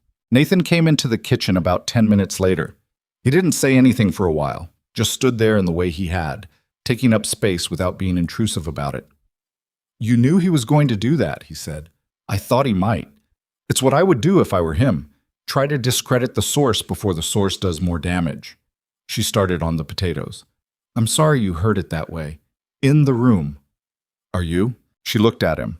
"About the room, yes. About telling you the truth eventually, no." He was quiet for a moment. "You told him about Aldridge?" "Yes." Is that going to cause problems? For the investigation? Aldridge already has the documentation. What I told Crane doesn't change that." She went back to the potatoes. "But it tells Blackwell's organization that we're not just fighting locally. It changes the calculation." She paused. "They have to decide now whether this is a fight they can win by pressuring a small settlement, or whether it's become something that puts their entire territorial operation at risk. And when they decide," she set down the knife, "then we find out what kind of man Victor Blackwell actually is when he's really cornered." She looked at Nathan steadily, "and we make sure we're ready for the answer." Outside, the late afternoon had turned the kind of golden that happened in the territory in the weeks before the season changed, the light going long and low across the plains, making everything look briefly like something worth keeping. Caldwell Crossing was not a beautiful settlement. It was functional and modest and marked by hard use, the way frontier places always were. But she had come to know every building on the main road, every face that came through Hale's door, every particular creak and smell of this specific boarding house in this specific place. She'd come here to do a job. She'd built something real in the process of doing it, and the real thing was more complicated than the job, and she had not entirely resolved how she felt about that. But the job wasn't done, and until it was done, the rest of it would have to wait. She picked up the knife and finished the potatoes. The word spread through Caldwell, crossing the way words always spread through small settlements, not all at once, not through any single conversation, but in pieces, accumulating, until by the end of the day after Crane's visit to Hale's, almost everyone in the settlement knew the shape of what had happened, even if they didn't know all the details. What they knew was this: the woman who cooked at Hale's had stood up in the middle of the lunch hour and told Aldous Crane, Blackwell's man, that there was a federal investigation and Crane had left without finishing his coffee. The interpretation of this varied. Some people thought she'd been reckless, that announcing federal involvement before anything was settled was the kind of move that provoked a response you couldn't control. Some thought she'd been brave. A few thought she was going to get Nathan Hale's boarding house burned down before this was finished, and they said so quietly to each other in places where she wasn't likely to hear. She heard anyway. The boarding house had thin walls, and she'd spent 2 months learning where to stand. She didn't argue with the fear. It was rational. What she did instead was keep moving, which was the only answer she'd ever found to fear that actually worked. Not suppressing it, not reasoning it away, but staying in motion so it couldn't settle into paralysis. The response from Blackwell's organization came 5 days later, and it came in a form she hadn't fully anticipated, which was her own fault for thinking she'd anticipated everything. A man arrived on the Wednesday stage. Not Crane, not anyone she'd seen before. He was older, in his 60s, with white hair and a careful, unhurried way of moving that marked him as someone accustomed to being in charge of rooms. He checked into the other saloon's 2 rooms that served as lodging, and he ate dinner that first night at a table across from the Meridian Operations shift supervisor, and they talked for a long time in voices too low to carry. She found out who he was the next morning. Presswick told her, with the look of a man delivering news he wished he didn't have. "His name is Harlan Voss," Presswick said. "He's Blackwell's senior operations director. He handles the situations that Crane can't resolve." He drank his coffee. "I've seen his name in 3 different sets of territorial records. He's never come to a settlement personally unless Blackwell considered it a significant problem." She absorbed this. "They're taking us seriously." "They're taking you seriously," Presswick said, "which is good news and bad news at the same time." "I know," she said. Voss did not come to Hale's that day. He spent his time making calls. On the Territorial Land Office clerk, on 2 of the Fowler Cooperative's wavering partners, on the Meridian Operations Management. She tracked his movements through what people told Nathan and through what Dorsey observed and reported, and by the end of the day, she had a reasonable picture of what Voss was doing. He was not making threats. He was making offers. This was more sophisticated than what Crane had done, and she had to respect it even as she worked against it. The offers were generous, genuinely generous, in the short-term way of things that looked like rescue and functioned like purchase. To the cooperative's wavering partners, a buyout figure significantly above market that would let them walk away with money in their pockets. Instead of a legal fight, they weren't sure they could win. To the Meridian Operations Management, a preferred supplier relationship that would guarantee their processing fees for 3 years. To two of the business owners who'd been at the Sunday meeting, contracts for goods and services to the proposed Blackwell Company facility. He was trying to buy enough cooperation to make the resistance irrelevant, pull enough people out of the coalition, and what remained couldn't sustain itself. She thought about it carefully through the dinner service, working the stove and the counter and the room on the surface, while the deeper part of her mind went through the calculus. The cooperative needed all 8 partners to maintain the legal filing. If 2 defected, the objection became complicated. The community support she'd built at the Sunday meeting was meaningful, but not unconditional. People who had families and debts and uncertainty were not the same as people who had nothing to lose, and she'd never confused the two. The question was whether Voss could pull enough of the coalition before the territorial review concluded, or before Aldridge's investigation produced something that changed the landscape. She didn't know the answer. That was the honest truth of it. After dinner, after the room had cleared, she sat at the kitchen table with her notebook and went through what she had. Nathan sat across from her, which was where he was most evenings now, drinking coffee he didn't particularly need, and reading or simply being present in the way she'd stopped finding unsettling and had started finding something else, something she was still deciding what to call. "Yates is going to take the buyout," she said. Nathan looked up. "You don't know that." Voss met with him for an hour and a half this afternoon. Yates has 3 children and a wife who's been sick, and the cooperative's operation has been under pressure for a year. The offer Voss made him is more money than he'd see in 2 years of mining. She looked at the notebook. "I understand why he'd take it. I'm not going to pretend I don't." "What does it do to the filing?" "Complicates it. If Yates withdraws his name from the cooperative's objection, Kessler has to refile under the remaining partners, which takes time and gives Blackwell's lawyers an opening to challenge the continuity of the filing." She tapped the pencil on the table. "It doesn't kill it, but it makes the next 30 days harder." Nathan was quiet for a moment. "What do we do?" "We talk to Barber. Tonight, if possible. Barber is the one holding the rest of the cooperative together. If he stays firm, the others follow him." She closed the notebook. "And we have to give the people who are wavering a reason to believe that holding is more valuable than the buyout. Not a moral argument, a practical one." "What practical reason?" She looked at him. "The investigation. What Aldridge has." She paused. "I've been careful not to say too much about that because I didn't want to overstate what we had. But if Voss is here, if Blackwell is sending his senior man in person, that tells me the investigation is further along than I knew, and they're trying to resolve this before it becomes uncontainable." She held his gaze. "Which means what we have is worth more than I've been letting on, and I think it's time to let the people here know that." He looked at her steadily. "Is that true? Or is that the version of the truth you need right now?" She appreciated him for asking. She'd been asking herself the same question. "Both," she said. "I believe it's true. I also need it to be true. I'm trying to be honest about the fact that those 2 things are not the same." He nodded slowly. "I'll go get Barber." Barber was a stocky man in his late 40s with a gray beard he kept neatly trimmed, which always struck her as a detail that mattered. A man who kept his beard trimmed during a legal fight and a supply crisis and mounting pressure was a man who hadn't given up on the idea that things were going to continue.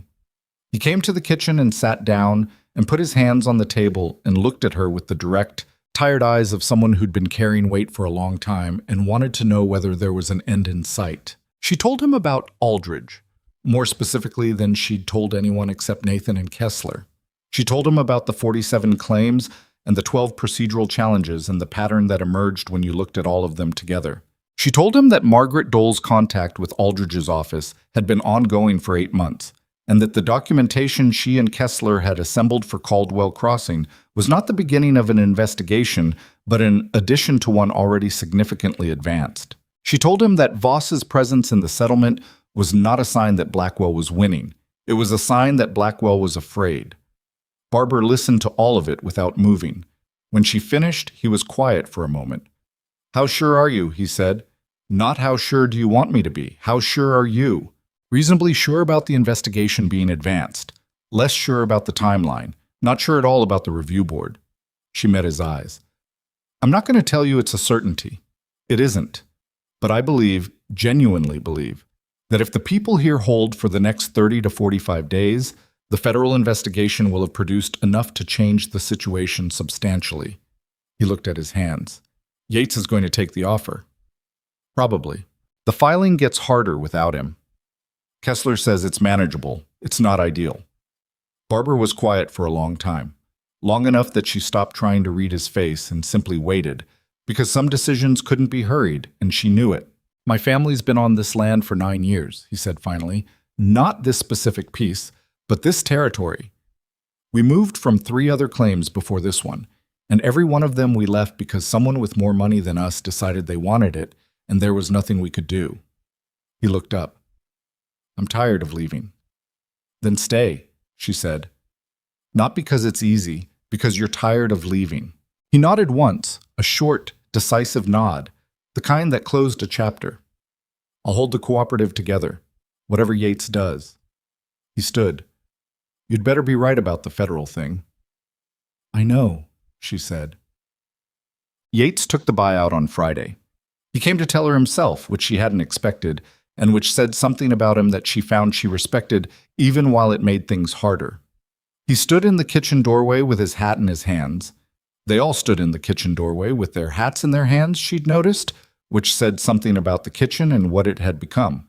And he looked at the floor. "I know what you're trying to do," he said, "and I believe it might work. I want to tell you that." He looked up. "But my wife's doctor bills are what they are, and my kids are what they are, and I can't gamble their future on might." "I know," she said. "You don't owe me an explanation." "I feel like I do." She set down what she was holding and looked at him directly. "Yates, you're not betraying anything. You're making the decision you have to make for your family. That's not a failing." She meant it. She'd made peace with the fact that not everyone could afford to hold, and that the ones who couldn't weren't villains for it. They were just people with more immediate debts than her. He nodded.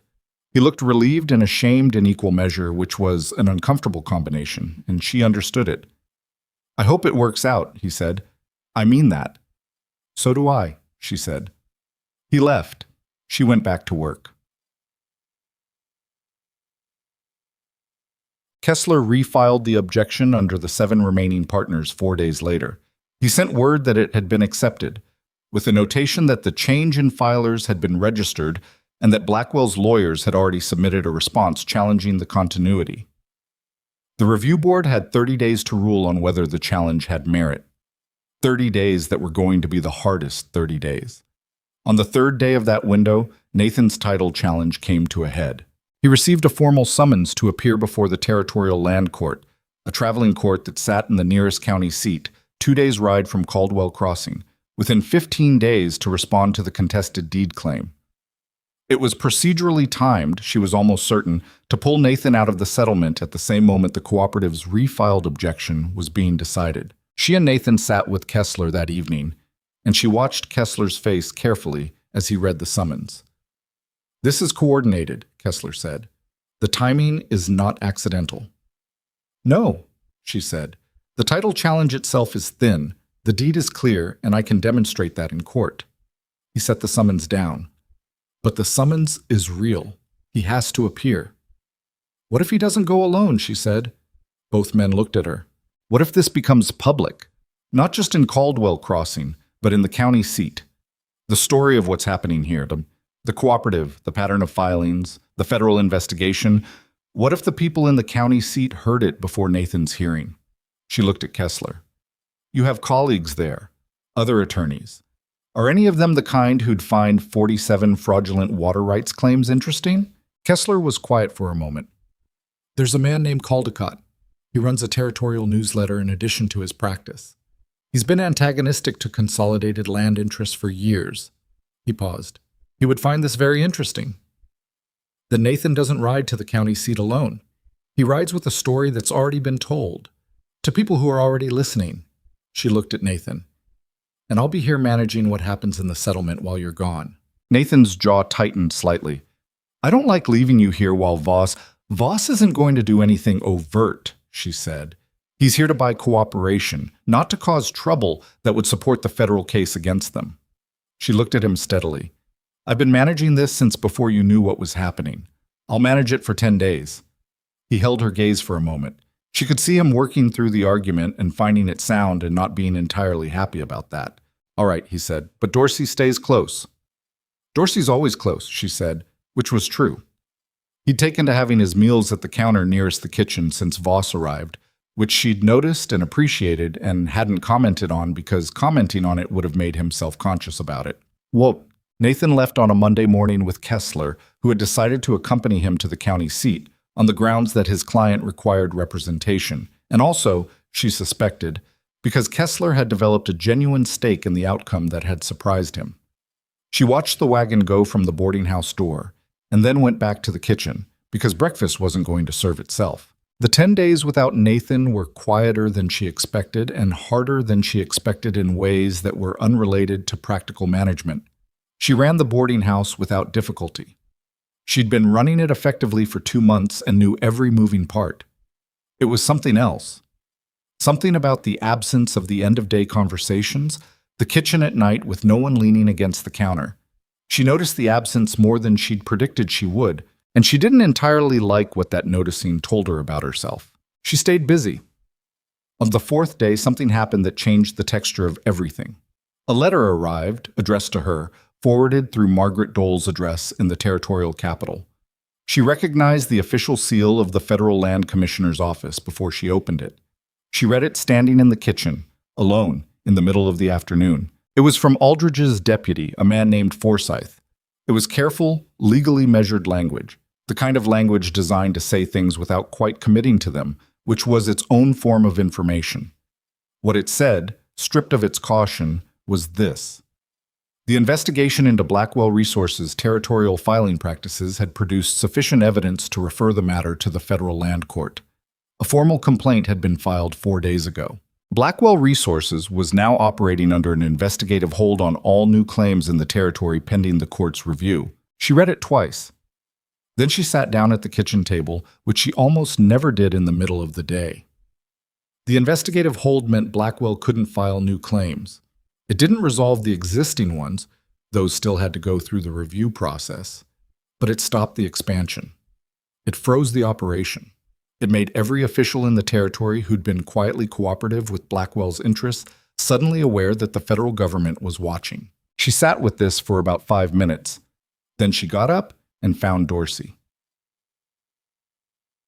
She didn't tell everyone immediately. She told Dorsey and Barber and Presswick, the people who needed to know because they needed to hold on for a little longer, and the fact that the federal hold existed was the thing that would help them hold. She did not publicize it beyond that small circle, because she'd learned that information announced too early became uncertain. People's hope worked against them when the thing they hoped for didn't arrive on the schedule they'd imagined. But she sent word to Nathan at the county seat through the relay system, a message brief enough to pass through several hands without being fully understood. Aldridge moved. Hold the course. Nathan sent back. Heard you. Court date tomorrow. Caldecott came through. She stood with that message in her hand in the kitchen and felt something loosen in her chest that she hadn't entirely known was tight. The county seat hearing went the way Kessler had said it would go, which was well, but not immediately. The judge asked for a 30-day extension to review the deed documentation, which was frustrating but better than a ruling against Nathan. Blackwell's lawyers had presented 3 witnesses, all of whom had inconsistencies in their testimony that Kessler was methodical about exposing. The title cloud was not lifted, not yet, but it wasn't confirmed either. And in the meantime, Caldecott had published a piece in his territorial newsletter that laid out the pattern of Blackwell's filings in terms that were factual and specific and deeply unflattering. The newsletter reached Caldwell Crossing 2 days after Nathan came home, It reached the territorial capital the same day.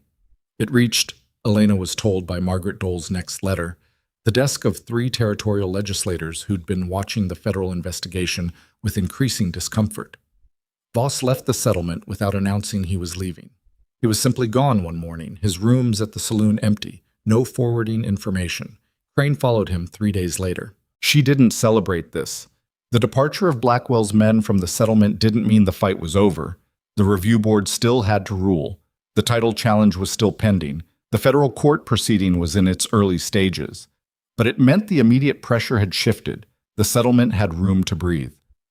She noticed that people who hadn't been coming to Hales started coming back. Yum. The Territorial Review Board's ruling came on day 41 of the 90-day window, which was earlier than she'd expected.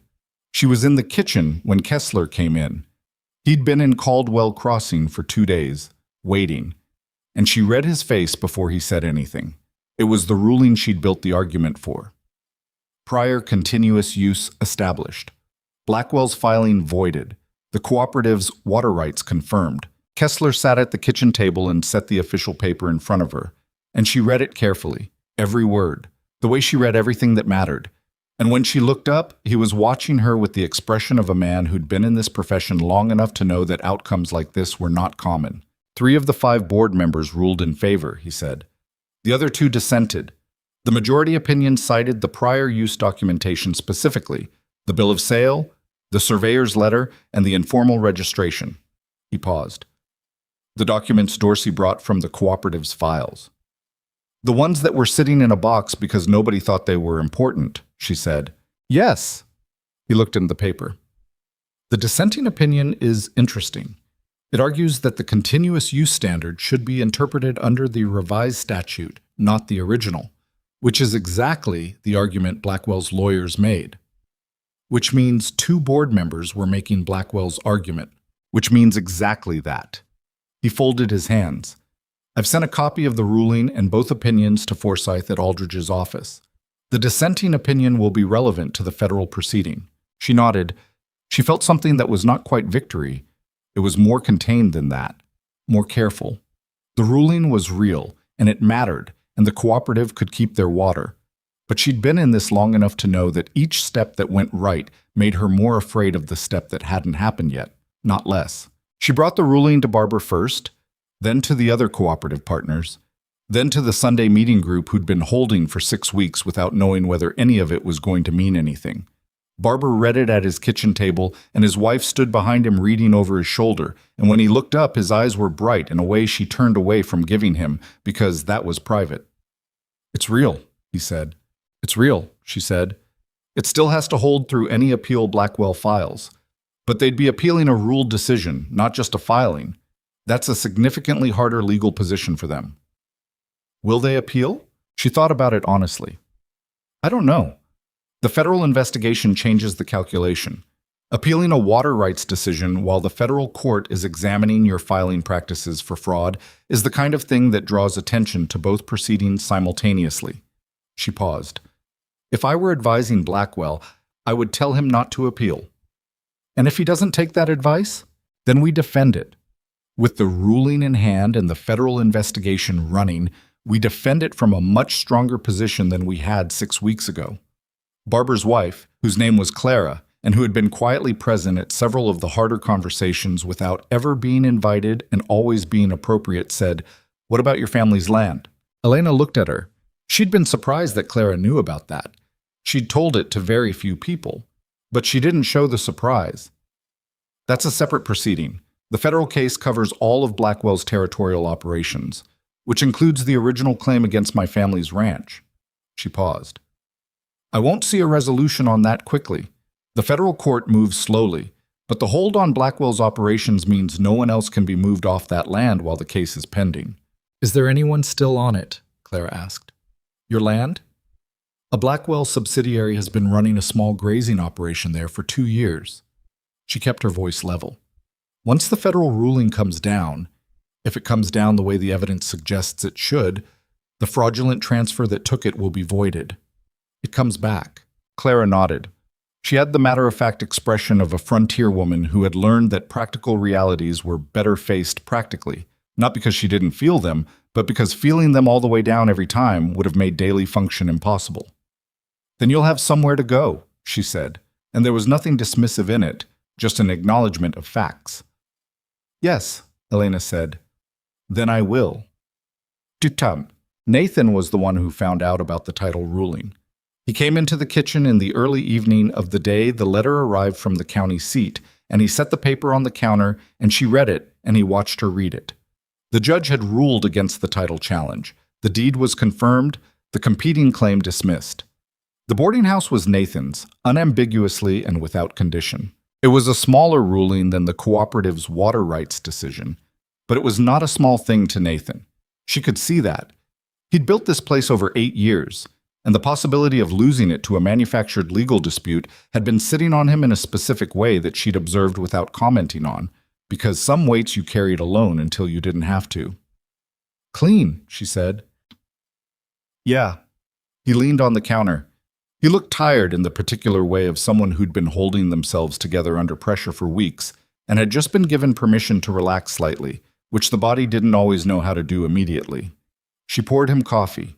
He took it without looking up. "Elena," he said it to the counter. When the federal case concludes, when your family's land comes back, what are you going to do with it?" She'd been thinking about this more lately, more directly, less as an abstract future. It needs work. The Blackwell subsidiary hasn't been maintaining it well. From what I understand from the people who've passed through, the fences are in bad condition and the water access infrastructure was let go. She paused. "It'll take a year to make it productive again. Maybe more. That's a lot to do alone." She looked at him. He was looking at the counter, not at her, and she understood that this was the way he said things he wasn't sure how to say directly, and she'd become fluent enough in the language of him to understand what he was actually asking. "Yes," she said, "it is." The kitchen was quiet. Outside, the settlement sounds came through. Someone's wagon on the road, voices from the saloon down the street, the Dry Plains wine that was always there.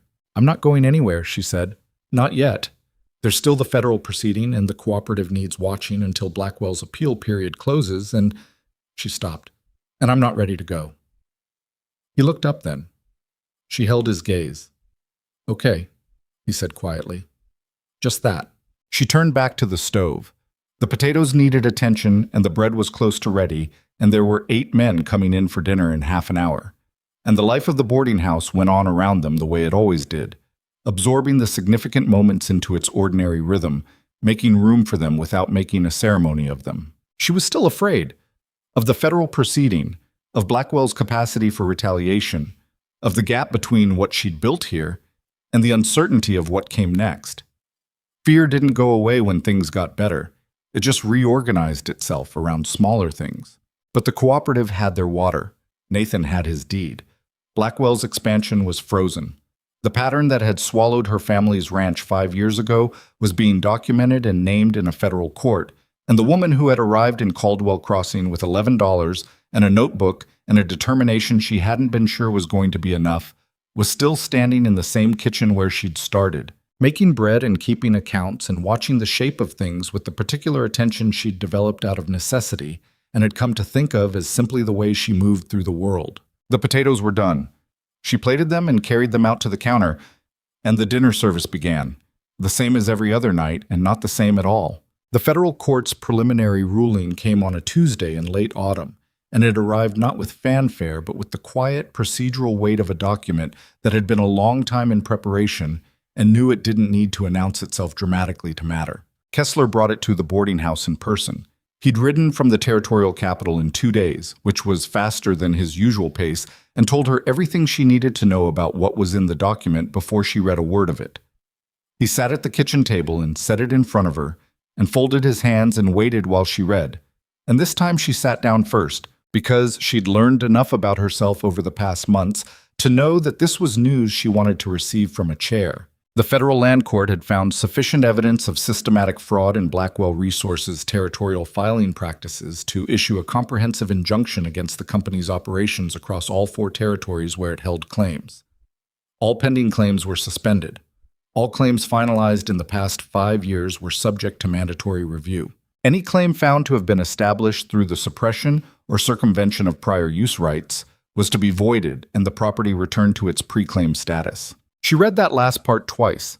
Returned to its pre-claim status. She set the document down and looked at the kitchen ceiling for a moment, at the place where the plaster had a crack she'd been meaning to mention to Nathan for 6 weeks and kept forgetting. The crack was still there. The kitchen smelled like the morning's bread and the coffee that had been on too long. Outside, she could hear the settlement's ordinary sounds, someone's horse, the distant ring of the smithy, voices she couldn't make out. The Cross family ranch, she said, is included in the review, Kessler said. Based on the timeline and the filing pattern, it falls squarely within the scope of the injunction. The Blackwell subsidiary currently operating on the property will be required to vacate pending the formal review, which, he paused.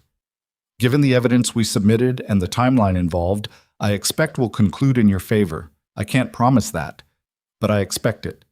She nodded. She didn't trust herself to say anything for a moment, so she didn't. Kessler, who had become over the course of the past months a man she respected in the way she respected things that turned out to be more substantial than they first appeared, let the silence sit without trying to fill it. He'd learned that about her, at least. The cooperative? She said finally. The ruling reinforces the review board's decision. Blackwell's appeal, which they did file 4 weeks ago, quietly, is effectively moot now.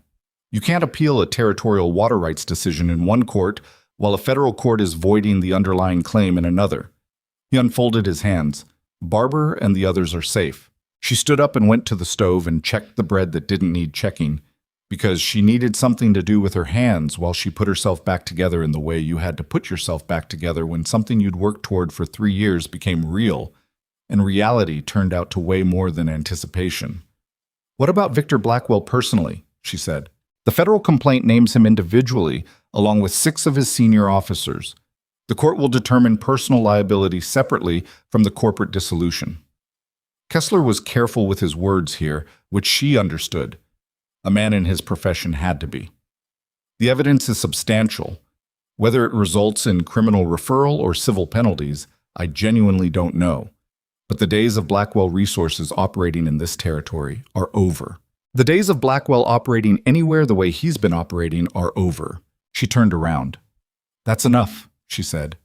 And she meant it, which surprised her slightly, because there had been times in the past 3 years when she'd imagined this moment differently.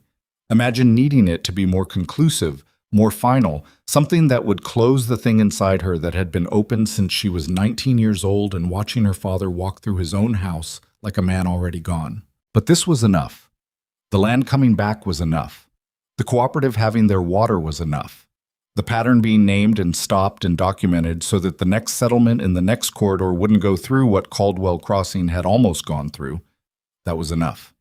She didn't need Victor Blackwell in a cell. She needed him stopped, and he was stopped.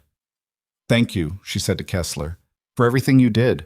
He looked slightly uncomfortable with the gratitude, which was characteristic. You wrote the argument, he said. I filed it. Filing matters, she said. Don't minimize it. He picked up his hat. There will be paperwork on the ranch, a lot of it. The formal review process, the title restoration, the removal of the subsidiary's operation. He looked at her. It won't be fast. Nothing worth doing ever is, she said. Chuck, she told Nathan that evening. She'd spent the day moving through the boarding house's ordinary work with the document sitting in her apron pocket, which was not where you kept federal court rulings, but was where she'd put it because she wanted it close. She served breakfast and lunch and managed a dispute between 2 miners about a borrowed tool and ordered supplies for the following week and did all the things the day required. And the document stayed in her pocket, and she was aware of it the way you were aware of something that had shifted the center of gravity of your life without yet having moved anything visible. She waited until after dinner, after the room had cleared. Nathan had stayed in the kitchen, which was what he did, and she set the document on the table between them and let him read. He read it the way he read everything that mattered. Slowly, twice. She watched his face move through it. The careful attention, the moment when the scope of the injunction registered, the shift when he reached the section about properties subject to review. He set it down and looked at her. It's done, he said. Mostly. The formal processes take time. But yes. She looked at the document. It's done. He was quiet for a moment. She could feel him working towards something, the way she'd learned to feel him when he was composing something he hadn't yet decided how to say. The ranch, he said. When the review clears and you get it back, that's 240 acres. 242, she said. My father was precise about it. That's a real operation. With the water access and the grazing. He looked at the table. You could build something substantial there if you had the right help. She looked at him. He was still looking at the table. Nathan, she said. I'm not trying to... He stopped. Started again. I know you built something here. I know you came here for a specific reason, and the reason is now resolved, and you have... He stopped again. He looked up. His face had the expression she'd seen on it a handful of times, the one where the careful, practical exterior had been set aside and what was underneath it was more direct and less certain. I don't want you to go, he said. I'm not going to dress it up in anything more useful sounding than that. I don't want you to go. She sat with this. The boarding house needs a manager, she said. The boarding house needs more than that. He held her gaze. So does the ranch, once you get it back. 2 different properties a morning's ride apart, both needing to... He paused. I'm making a practical argument for something that isn't entirely practical. I know, she said. Is that... He stopped. Something moved across his face. Is that all right? She thought about what it meant to have spent 3 years in motion, tracking, planning, never staying in one place long enough to let it become a place she belonged to. And to be sitting in a kitchen in a boarding house in a frontier settlement that smelled like bread and old coffee, across from a man who read things twice and let her be difficult, and had once left the key to his lockbox in the coffee tin because he trusted her and hadn't explained why. She thought about belonging as something built rather than something given. Her whole life she'd been told, one way or another, that belonging was extended or withheld by other people, by the men who filed claims and the courts that ruled on them and the social structures that decided what a woman traveling alone was and wasn't. She'd spent 3 years making herself so useful, so necessary, so strategically positioned that belonging would have to happen whether anyone intended it or not. And then somewhere in the middle of making bread at 4:30 in the morning and arguing for a $2 wage and fixing a roof she hadn't been asked to fix and writing legal documents at the kitchen table by lamplight, somewhere in all of that she'd built it. Not had it given to her. Built it herself, the way you built anything real, with sustained daily effort and imperfect materials and the frequent uncertainty of whether it was going to hold. Yes, she said, it's all right. He looked at her for a long moment. She looked back. Neither of them moved to make it into something more formal or more certain than it was, which felt right. They were both people who'd learned to distrust certainty and to work with what was actually in front of them. Then stay, he said. I'm staying, she said. She went to her family's ranch for the first time in 5 years on a cold morning in early winter, when the formal review process had cleared enough that the Blackwell subsidiary had been ordered to vacate, and the property was technically, legally, hers again, though the paperwork was still being finalized and would be for another 2 months. Nathan rode with her. She'd said she could go alone, which was true, and he'd said he knew she could and had come anyway, which was also the right answer. The ride took most of the morning. She knew the way without needing to think about it, which was its own particular feeling. The knowledge living in her body rather than her mind, the way certain things did when they'd been learned early enough.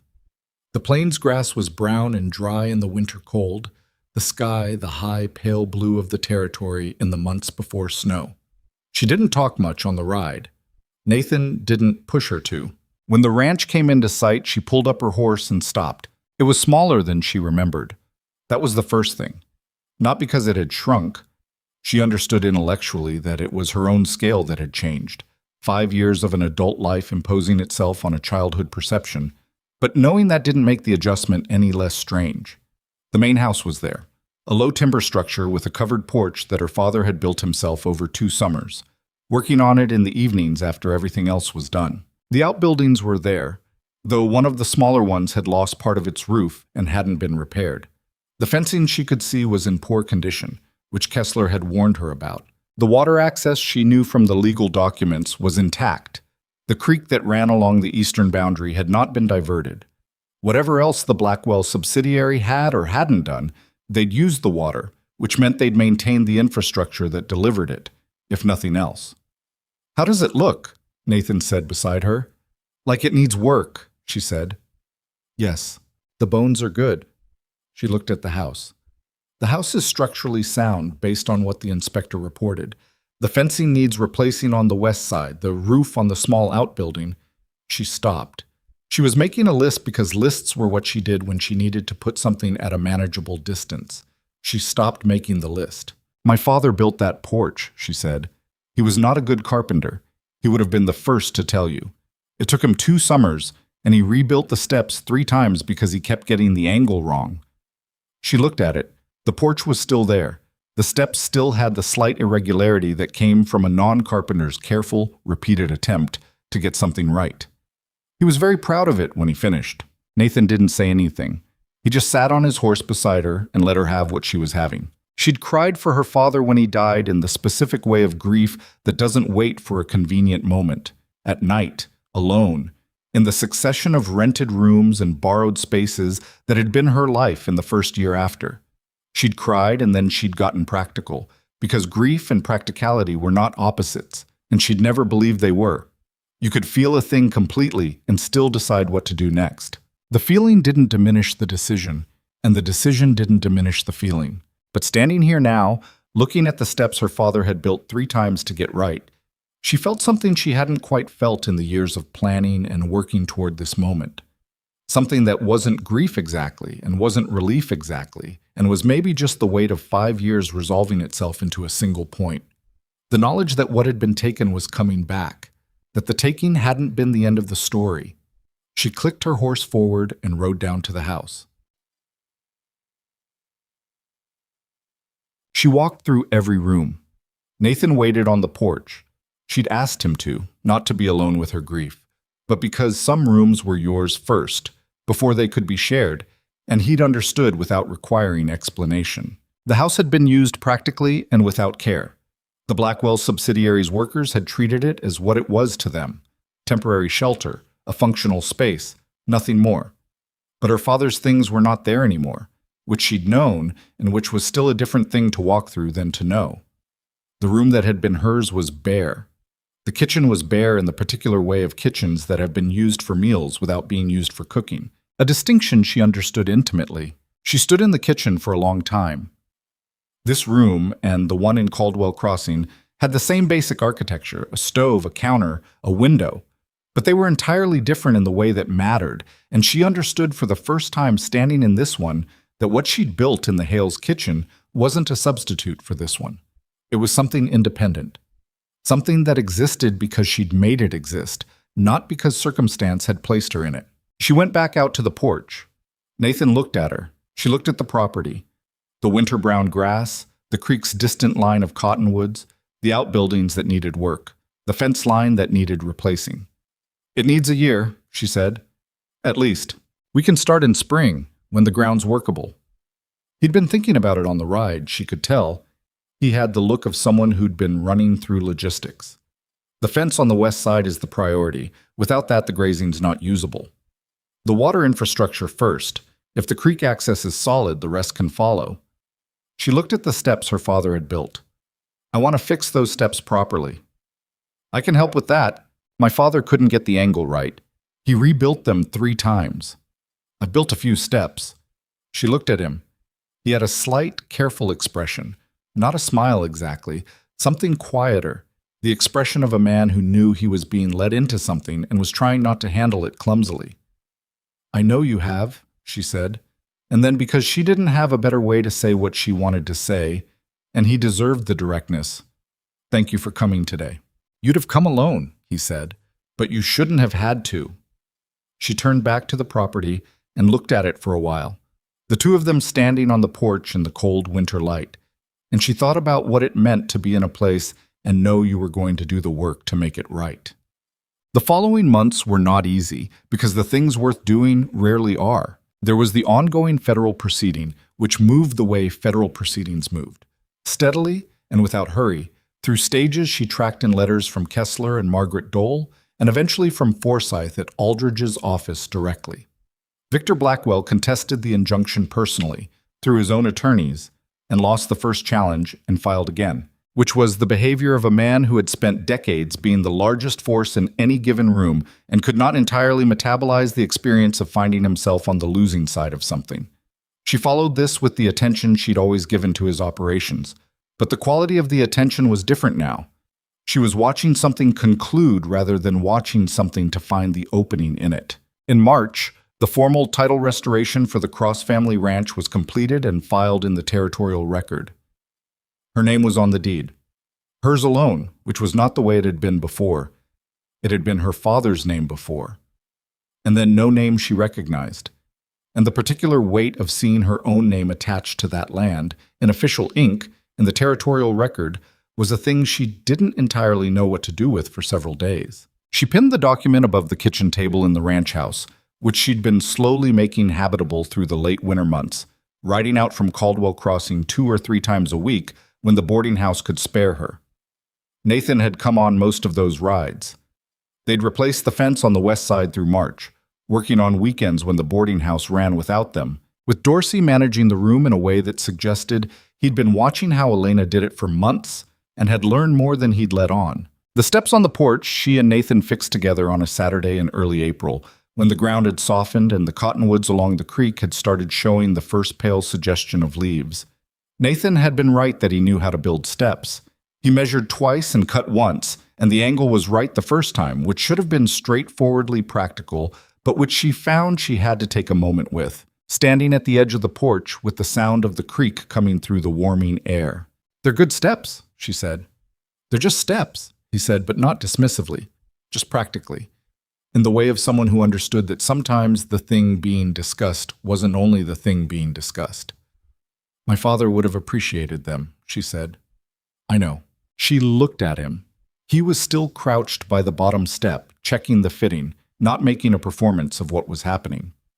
This was what she'd come to understand about him over the months, that he handled significant things by not handling them differently than ordinary things, by keeping his hands on the work and letting the work be what it was, and trusting that the larger thing would find its own level. She'd come to understand that she did the same thing, that it was possibly the most fundamental thing they had in common. The boarding house continued. This was the part that surprised her most, in retrospect. Not that she stayed, not that the ranch came back, not even that the legal battle had concluded the way it had, but that the ordinary life of Hales kept going and kept mattering throughout all of it. Breakfast at 5:30, dinner at 6. The miners came and ate and complained and occasionally said something worth hearing. Presswick kept his stool at the end of the counter. Dorsey ate his potatoes every morning with the focused appreciation of a man who'd decided to notice the things that were good rather than only registering them in the absence. New people came through. Settlers heading further west, travelers stopping for the night, a family from the east who'd heard there was opportunity in the corridor and were trying to assess whether the hearing was right. She cooked for all of them. She kept the accounts. She watched the boarding house become what she'd understood it could become when she'd first walked through the door with her worn satchel and $11. Not the most impressive establishment in any large sense, but something solid, something with a margin, something that could survive the pressure that had tried to collapse it and come out the other side with its character intact. Ruth stopped her on the road one afternoon in May. Her husband was working the cooperative's expanded operation. They'd bought out Yates's share after he left, with money that came partly from a modest settlement payment that the federal proceeding had required Blackwell to make to operations damaged by his filing practices. "I want you to know something," Ruth said. She had the practical directness of a woman who didn't have time for indirection and had stopped pretending she did. "When this all started, I was afraid. Real afraid. Not of losing. I've lost things before. Afraid that fighting would make it worse, that we'd be in a worse position than if we'd just taken what Blackwell offered." "That was a rational fear," Elena said. "I know, but it wasn't right." Ruth looked at her steadily. "You made us believe that staying in it was worth something. I don't know if that's the kind of thing you thank someone for, but I wanted to say it." Elena thought about what to say to that for a moment. "You're the one who stayed in it," she said. "You and Barber and the others. I just showed you what was possible. That's not nothing, Ruth said. No, Elena agreed. It's not. She thought about that conversation for a long time afterward, in the way you turned over something that had gotten close to the truth of a thing without quite naming it directly. What she'd done in Caldwell Crossing was not heroic in the way stories made heroism. Clean and decisive, arriving at the moment of crisis fully formed and equal to it. She'd been afraid throughout. She'd made choices she wasn't certain about. She'd miscalculated Voss's arrival and had to adjust mid-course. She'd told Nathan the truth later than she should have. She'd carried the full weight of what she was doing alone for longer than was necessary, not because no one would have helped, but because asking for help was a thing she'd had to learn, slowly, against the grain of 3 years of operating as a single unit. The work had been the work, mundane, detailed, often invisible, the kind of thing that doesn't look like anything until you see what it built. Legal documents at 4 a.m, supply ledgers, conversations in the kitchen that nobody outside them would ever hear about, a cardboard box of papers that had been sitting in a cooperative's filing cabinet because nobody had thought they mattered, pulled into the light and made to matter by someone who understood that the difference between a lost cause and a winnable one was often just that, whether someone had taken the time to look carefully. That was the thing she'd carry forward. Not the victory, which was real and meant something, but the specific lesson underneath it, that the tools existed, the law existed, the evidence existed. What had been missing was not a rescuer, but a method. Not someone to fight on behalf of the people who were being ground down by a system built to grind them, but someone to show them that the system had seams, and that the seams could be found, and that finding them was a skill rather than a gift. She was not the first woman to learn this, and she would not be the last. That mattered to her. Nathan asked her to marry him in June, which was when the ranch was beginning to look like a ranch again, and the boarding house was running well enough that she could split her time between the two properties without either suffering. He did it the way he did most things he wasn't sure how to do, without preamble, directly, in the kitchen, over coffee. She'd been making notes on the ranch's fence repair costs, and he'd been reading something, and he set the reading down and looked at her and said, "I think you should marry me," in a tone that was more certain than the phrasing suggested. She looked up from the notebook. "You think I should?" she said. "I think we both should. I think it's the sensible approach." He held her gaze. "I also think I want it in a way that's not particularly sensible, if that matters." "It matters," she said. Then, "Yes," she said. He looked at her. Something shifted in his face, the careful exterior that was always there, and underneath it something that was not guarded at all. Something that had been there for a while and had been waiting for this particular permission to show itself. "Just like that," he said. "What did you want? A longer deliberation?" "I thought you'd need to think about it." "I have been thinking about it," she said, "since approximately February." He blinked. "February?" "You fixed a window latch in February without being asked," she said. "It had been loose since I arrived. I'd mentioned it twice. You fixed it on a Sunday morning while I was getting breakfast started and didn't say anything about it." She looked at him. "I noticed." He was quiet for a moment. "That was about the window latch." "No," she said. "It wasn't." They got married in August, in Caldwell Crossing, in a ceremony that was brief and functional and attended by the people who'd been in the fight with them, Dorsey and Barber and Clara, Presswick, Ruth, and her husband, Kessler, who'd made the ride from the capital specifically, Margaret Dole, who'd come further than that, and whom Elena embraced with the particular force of gratitude that had nowhere else to go. It was not a perfect day. It was hot, and the wind came up in the afternoon and someone's horse got loose and created a minor disruption. Dorsey gave a speech that went on too long and ended in approximately the right place. Elena laughed more than she'd expected to, which was the best thing about the day. Well, years later, when Caldwell Crossing had grown into something larger than a mining settlement, a real town, with a proper road connecting it to the main trade route and a school that Elena had been instrumental in establishing, and a community that bore marks of what had been fought for here, people would sometimes ask her about it. Not often. She wasn't someone who encouraged the asking, and she wasn't someone who told the story the way people expected it to be told, with a clear hero and a clean arc and lessons spelled out neatly at the end. Life didn't work that way, and she'd never pretended it did. What she told them, when she told them anything, was the practical version, that she'd found documents in a cardboard box and understood what they meant and filed them with the right people. That the law, imperfect as it was, had tools in it that could be used by the people it was supposed to protect if those people knew where to look. That the knowing where to look was the thing worth passing on. She told the women, especially the ones who came through the boarding house or the ranch or the new school, with the particular look of people who'd been told repeatedly that the situation was beyond them.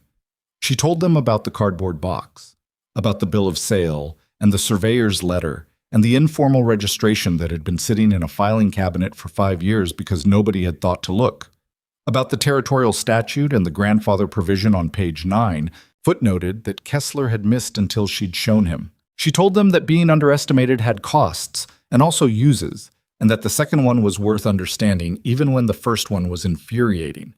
She told them that you could be afraid and competent at the same time, that those two things were not opposites, that in fact some of her best work had been done while she was frightened in a way she hadn't entirely admitted to herself. Nathan ran the boarding house with a hired cook who was adequate but not Elena, which everyone agreed on, including Nathan, and Elena ran the ranch and the school committee and maintained a correspondence with Kessler and Forsyth and Margaret Dole that was professional and occasional and warm, in the particular way of people who'd been in something hard together and had come out the other side changed by it. The ranch had 242 acres, and a creek that ran reliably, and steps on the porch that didn't need rebuilding because the angle had been right the first time. She had a kitchen there and a kitchen at Hale's, and she knew both of them in the way you knew places where you'd done important work, in her hands, in her feet, in the specific knowledge of which floorboard was loose and where the light came in best in the morning. She thought about her father sometimes, in the way grief settled into something manageable with time. Not gone, not finished, but worn smooth by the living that came after it. She thought about the steps he'd built 3 times to get right. She thought about how persistence didn't mean getting it right the first time. It meant getting it right eventually, even if eventually took 3 tries or 5 years or a cardboard box of papers that everybody else had written off as unimportant. She thought about worth. About how her father's worth had been defined in the end by what was taken from him. About how she'd spent 3 years making herself so necessary, so strategically useful, that worth couldn't be denied her. About how Nathan had left the key to the lockbox in the coffee tin before he had any practical reason to trust her, just because something in him had decided she was worth the extension. About how Dorsey had brought her a box of papers because she'd asked, and Barber had stayed because he was tired of leaving, and Ruth had stood in a room full of people who were afraid and said she was in, and Kessler had put his name on a document he hadn't written because the document was right.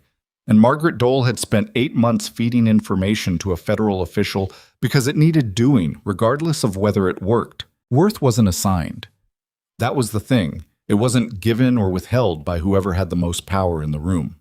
It was demonstrated in the daily accumulation of decisions made carefully under pressure, in the work done correctly when nobody was looking, in the willingness to stay in something hard because leaving would have meant conceding that the people who benefited from you leaving were right about you. This was not a comfortable truth. It meant that the responsibility sat with the person and not with the system. And the system was real, and its failures were real, and she had no interest in pretending otherwise. The 47 claims existed. The 12 procedural challenges existed. Her father's ranch had been taken, and her father had not survived it. And those were facts that no amount of eventual justice could undo. But the undoing hadn't been the point. Not really. The point was what came after the undoing. What you built when the land came back, who you built it with, what you made sure the people around you understood about their own capacity to use the tools available to them. The point was the school and the correspondence with Dole and the copies Elena made of the relevant territorial statutes and left at the Caldwell Crossing General Store where anyone could read them, because information that sat in law offices did less good than information that sat where people could reach it. The point was the cardboard box. And the understanding that somewhere in every settlement fighting the same fight, there was another cardboard box, and someone needed to teach people how to look. She was still learning how to do that, how to pass on what she knew without making people feel insufficient for not having known it already, how to be useful without making herself necessary in ways that didn't serve anyone's independence. She was not good at it yet. She was better than she'd been, which was all you could ask. On a Wednesday morning in early autumn, 3 years after the federal ruling, She was in the kitchen of the ranch house when Nathan came in from the morning work and poured himself coffee and sat at the table and looked at the deed on the wall the way he sometimes looked at it, not reverently, but with the particular recognition of something that had been hard to get and was worth having.